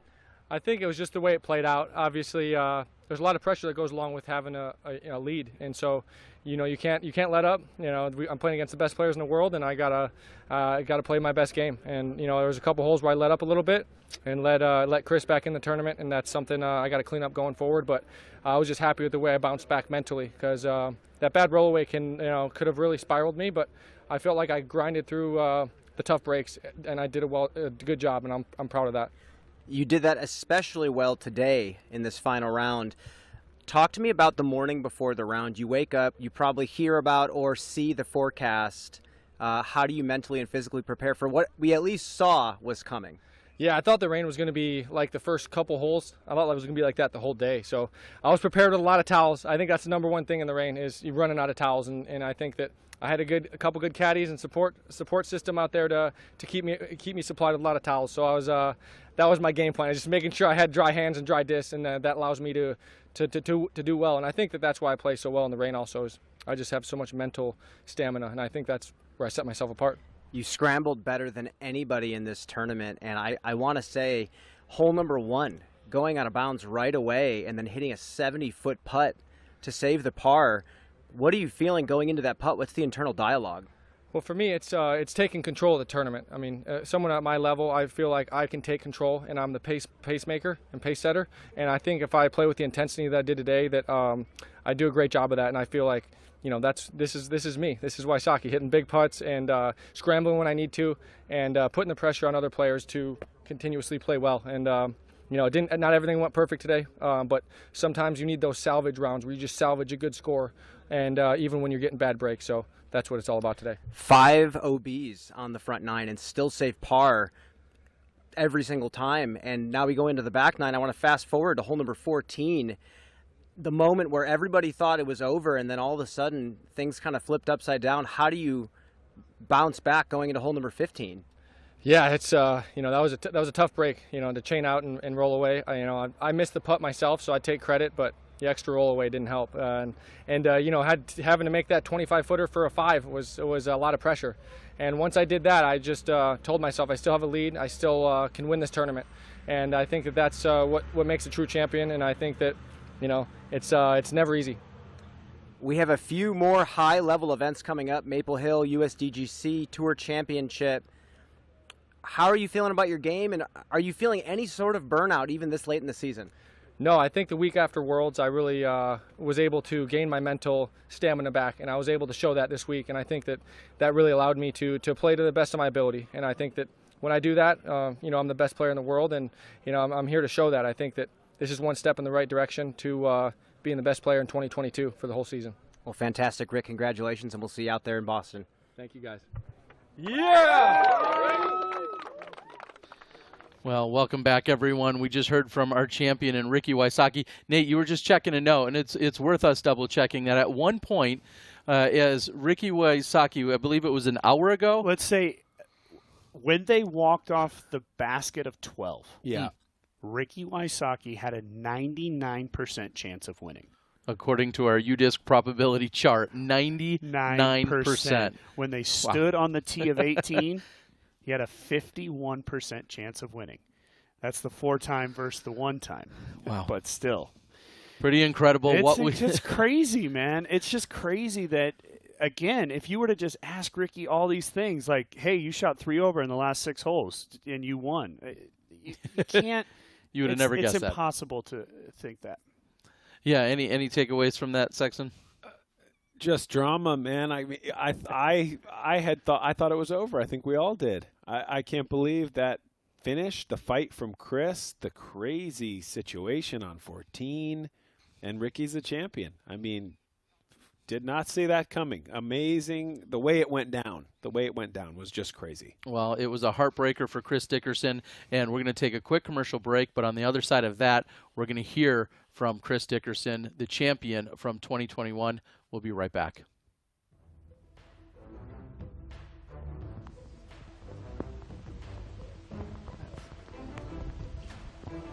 Come on, baby. Come on, baby. Come on. Talk to it, Come on, baby. Talk to it, Rick. Let's go, baby. Talk to it, Rick. Let's go.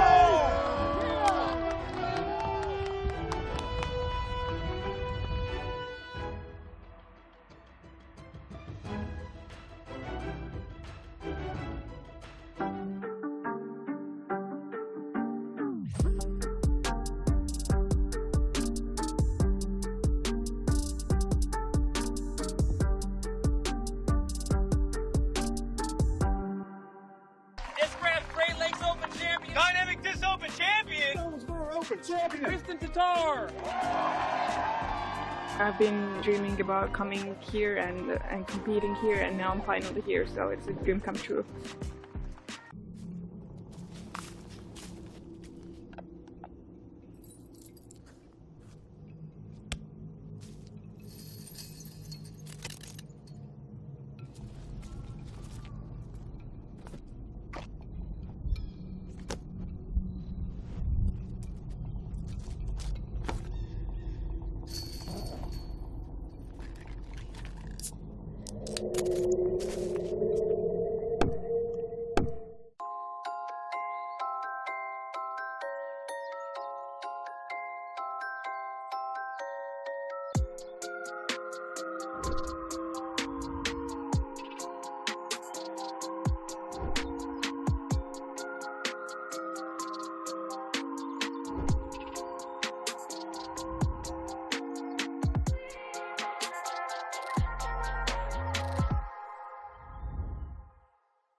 It's all about Smugs Love, a love of 3 big mountains with terrain for all abilities and an annual average snowfall of over 300 inches. What's not to love? Smugs is an award-winning family resort with camps, lessons, equipment rentals, and so many fun-filled adventures on and off the slopes. It's why we're America's family resort. For the most affordable skiing and riding in Vermont, buy your season pass or bash badge before Halloween and save. What could we have here? What do we have here? This never gets old. Opening a new box of discs. Fancy stuff here. Okay. Ooh, this thing is sick. Good quality, super stiff, pretty grippy too, I would say. I'm really super excited to throw these. I think I would throw every disc in this plastic.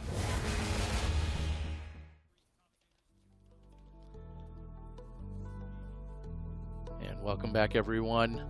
Chris Dickerson is in the clubhouse. He finished in a tie for second. We're going to check in and hear from him now.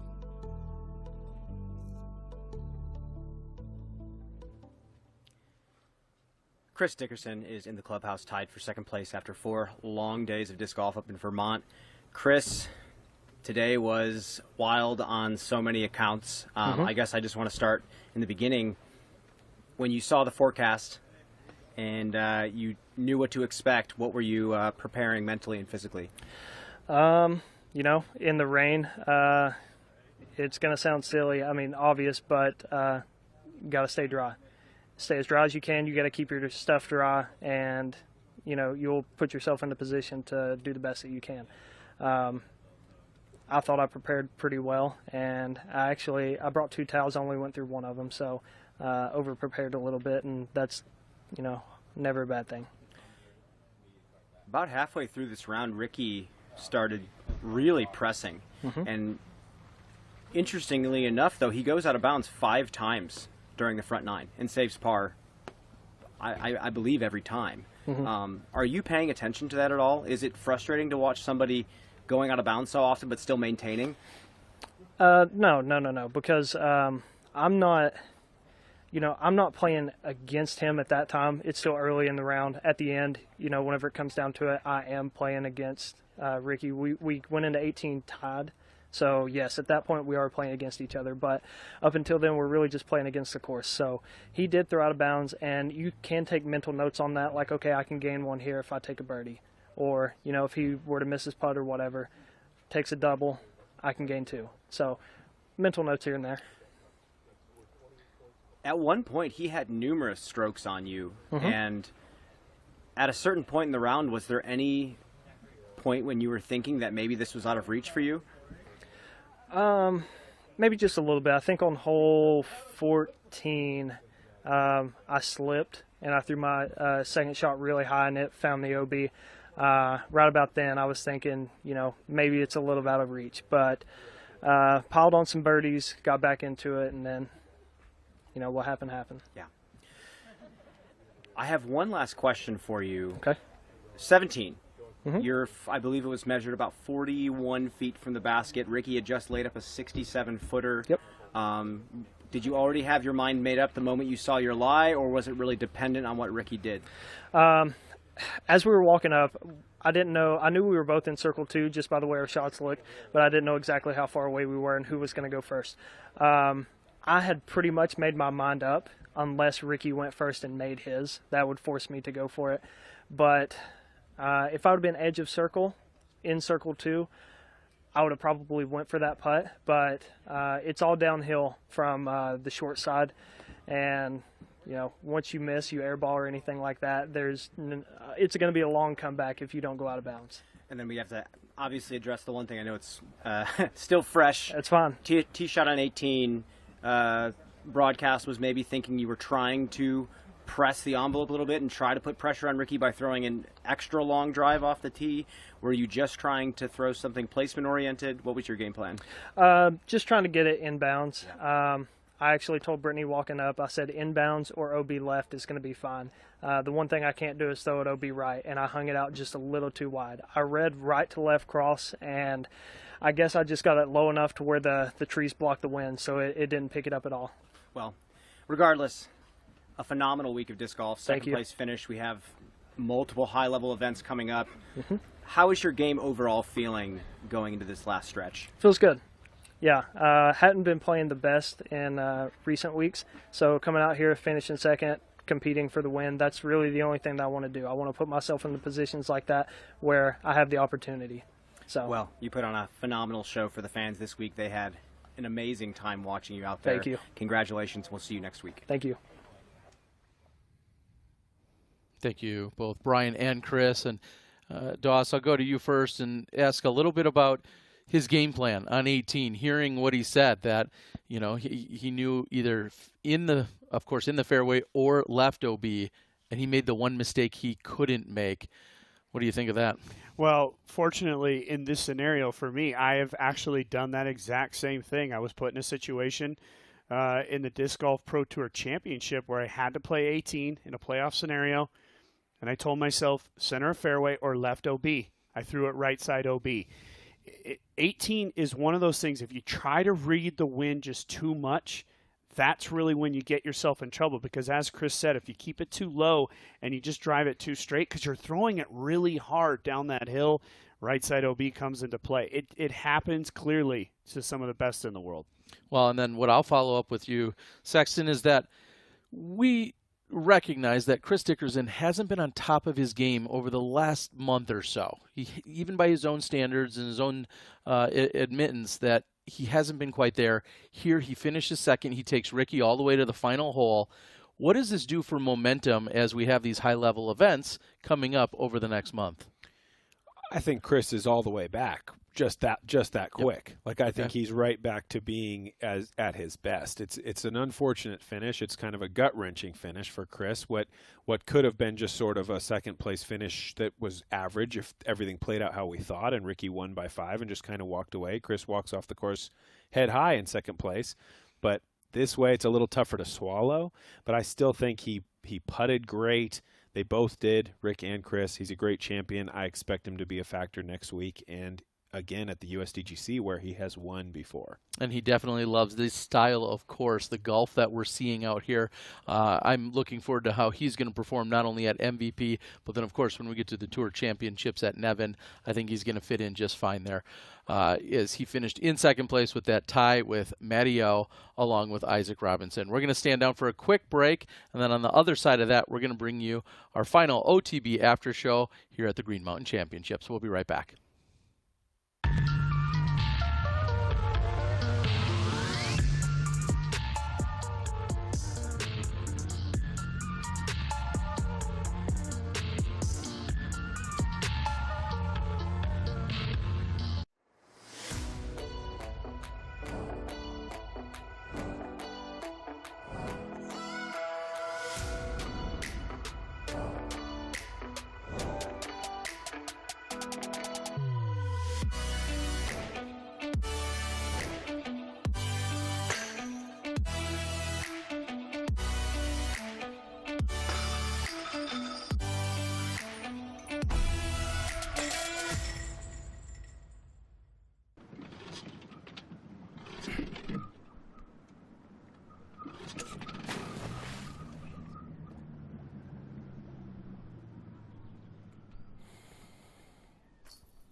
We are dedicated to the game.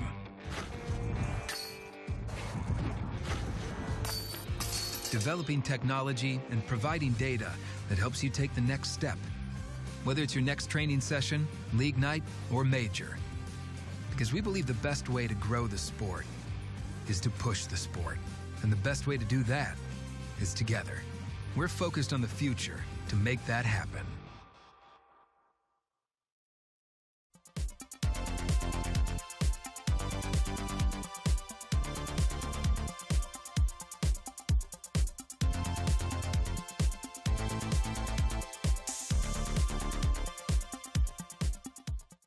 The Millennium Draco is an overstable 9-speed utility driver that's great for hyzers, backhand or forehand.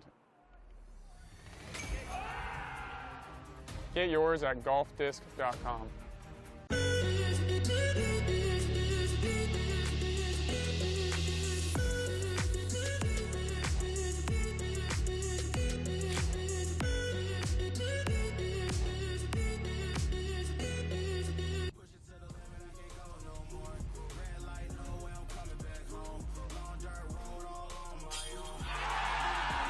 Unbelievable stuff from Paul McBeth.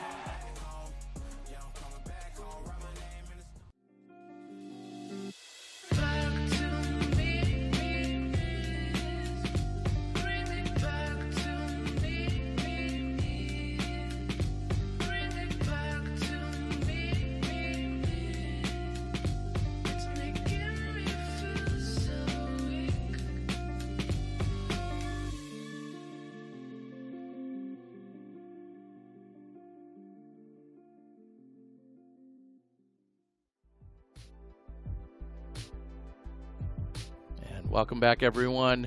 We are here for our OTB after show and our final thoughts and conclusion here of the 2022 Green Mountain Championships. Ricky Wysocki crowned your champion for the 5th time here at this event, knocking off Chris Dickerson, who was our champion, trying to defend, and what a battle that it was. Clearly, lots of implications here when we're talking about the Disc Golf Pro Tour standings, the Disc Golf Pro Tour playoffs. We have an even more trimmed down field for next week for when we're heading over to MVP, and then that will finalize everything before we head into the Tour Championships at Nevin in Charlotte next month. So let's take a quick look at what we're seeing for the standings, as there was some points. We had 125 possible percentage points that could be gained at this event. So now we're going to give you the tour standings and see who made a move this weekend. Wysocki overtook the #1 spot. No matter what, they already had a bye to the finals, but Wysocki does take the #1 spot over Paul McBeth. That was the only major movement there. We also see Matt Oram jump up into the semifinal, so he'd love to hang on to that position so that he would get a bye. I would say, yeah, go ahead. Oh, sorry. Big for Matt Oram to be moving up into that top 8. And clearly, even if it doesn't matter that much for seeding, it is big for Ricky Wysocki to finish #1. He has made that very clear that he thinks this point standing is extremely important in terms of determining what he feels is the best player of the season. So no matter the Tour Championships aside, Ricky Wysocki really wants that #1 spot, and I guarantee you Paul McBeth would love to take it from him. And we see that Drew Gibson has fallen 2 positions down from what would have been a bye into the quarterfinals into just the 17 to 30 range, which makes him qualified. Yeah, we see Isaac Robinson has even come up 2 spots out of just that qualified first round, and now he's in the bye into the quarterfinals. Here's our bottom half of the qualified players. You can see down there Albert Tam, Nicholas Antila, some of the international players that have committed to being here on tour. Gonna hopefully, assuming they play well in the next couple of events, have a chance to play in the Tour Championship. Because remember, we have the playoffs, but we also have the points from the USDGC. No points for USDGC. No points, no, even though it's a major. Yeah, no points for USDGC. Okay, there you go. But look at Antila up 11 spots on the day with that phenomenal round, and they can't get rid of me this week. They're going to have to wait till Maple Hill to knock me out of that play-in spot. Yeah. Also, I had talked a little bit earlier this week and had a quick chat with Eagle McMahon, who said he's actually just 50-50 on the idea of coming to the Disc Golf Pro Tour Championship. So seeing him on the list and him shifting around as well, that's something to consider. moment ago we saw Antala, who had moved up 11 spots. He shot an 11 under today, so that must be the lucky number for today. And then also we're seeing that not qualified, a few people that had dipped below the line. That includes Gavin Babcock, along with Luke Humphreys. Linus Carlson still not qualified, but he did make some serious movement up 7 positions, as did Jake Hebenheimer, who again closed out with a very solid final round here at the Green Mountain Championships. So incredible to see all the shifting and moving, and of course we're going to be heading over to Maple Hill next weekend, a 4-round event. Well, it'll be 3 rounds plus then the cut. We have a trimmed down field. Sexton, I'm going to throw it at you. I know you were talking about just how stiff the competition will be, and maybe even projecting what kind of golf will be needed to cash. Yeah, I mean, we'll see that final field size, but it was initially advertised at 64 players, which would mean a cut line right around 26 or 27 guys. That means you have household names missing that final day, like top players. So it's going to be one of the most competitive, difficult tournaments in the history of the sport with a field size that compressed. So we'll see how many people end up getting in through sponsorship exemptions and the like. But either way, it's going to be just tooth and nail trying to fight to get into that final day. And I would predict somewhere better than 10:20 for an average to play that final day, perhaps even better than 10:30 through those first 3 rounds. Well, and Nate, you being a traveling man for so many years, it's about a 3.5-hour journey. They're going to be heading out of the beautiful setting that we find at Smuggler's Notch down to the Leicester area and playing at MVP.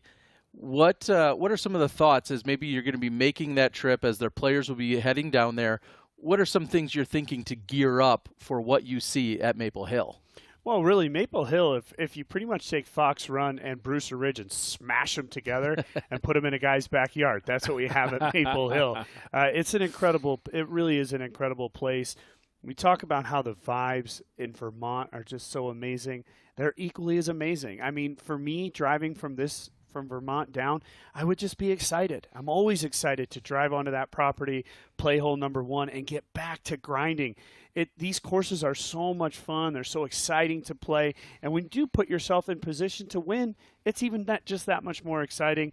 I look at everybody that was a factor today, basically, to play well there, but who can make the adjustment, who can readjust and work something out in your game and put yourself in that position, grab those extra points. It's going to be difficult, as you guys said. Obviously, Ricky is former champion at the MVP Open. Now, Dickerson, I just want to mention, what an interview. I mean, just a professional to stand up and make that interview. Chris Dickerson, over the years, has played so well at the end of the year. He's won in Vermont. He hasn't won in Massachusetts. But he's also won the USDGC, and he's a multiple-time champion at the Tour Championship. Don't bet against Chris Dickerson at the end of the year. Only time will tell. But obviously Ricky is, as you said, very proud of being at the top of the list, not only this weekend, but for the Tour standings as well. Well, you're excited about the vibes over at Maple Hill. My favorite part was always the ice cream social, but we all have our priorities. But what we're going to do now is take a look at our OTB After Show's Shot of the Day, brought to us by our friends at Only the Best. Let's take a look at our final Shot of the Day for this weekend. And here it is, the deciding factor that closed it out for Ricky Wysocki. The tee shot on 18, he hung it out plenty wide. It drifts back, and Wysocki is inbounds. That's all he needed. It's more than he needed. It was classic Wysocki, aggressive right to the end. I was surprised to see him hang it that wide. I was surprised to see him play it that big, knowing that Chris Dickerson is OB right and has no opportunity to even par the hole. Ricky went super aggressive and obviously very fired up to see that thing swing back and get inbounds, essentially winning him the tournament with that shot. Yeah, the moment he released it, and I'll say it yet again, the advantage for Ricky is the overstability of the disc that he throws. He trusted that out of his hand. What a shot from Ricky, and what a tournament. Well, and as you're seeing right now, that is a shot from our friends over at Maple Hill. We're excited to see you either in person or online next week. We're going to have all of the action right here on the Disc Golf Network. We're going to say thanks to Brian, who is out on the ground. Along with Nate Doss and Nate Sexton, I'm Terry Miller, the Disc Golf Guy. Congratulations yet again to Ricky Wysocki. We'll see you in just a few days at Maple Hill. That's all from us at the 2022 Green Mountain Championship presented by Discraft.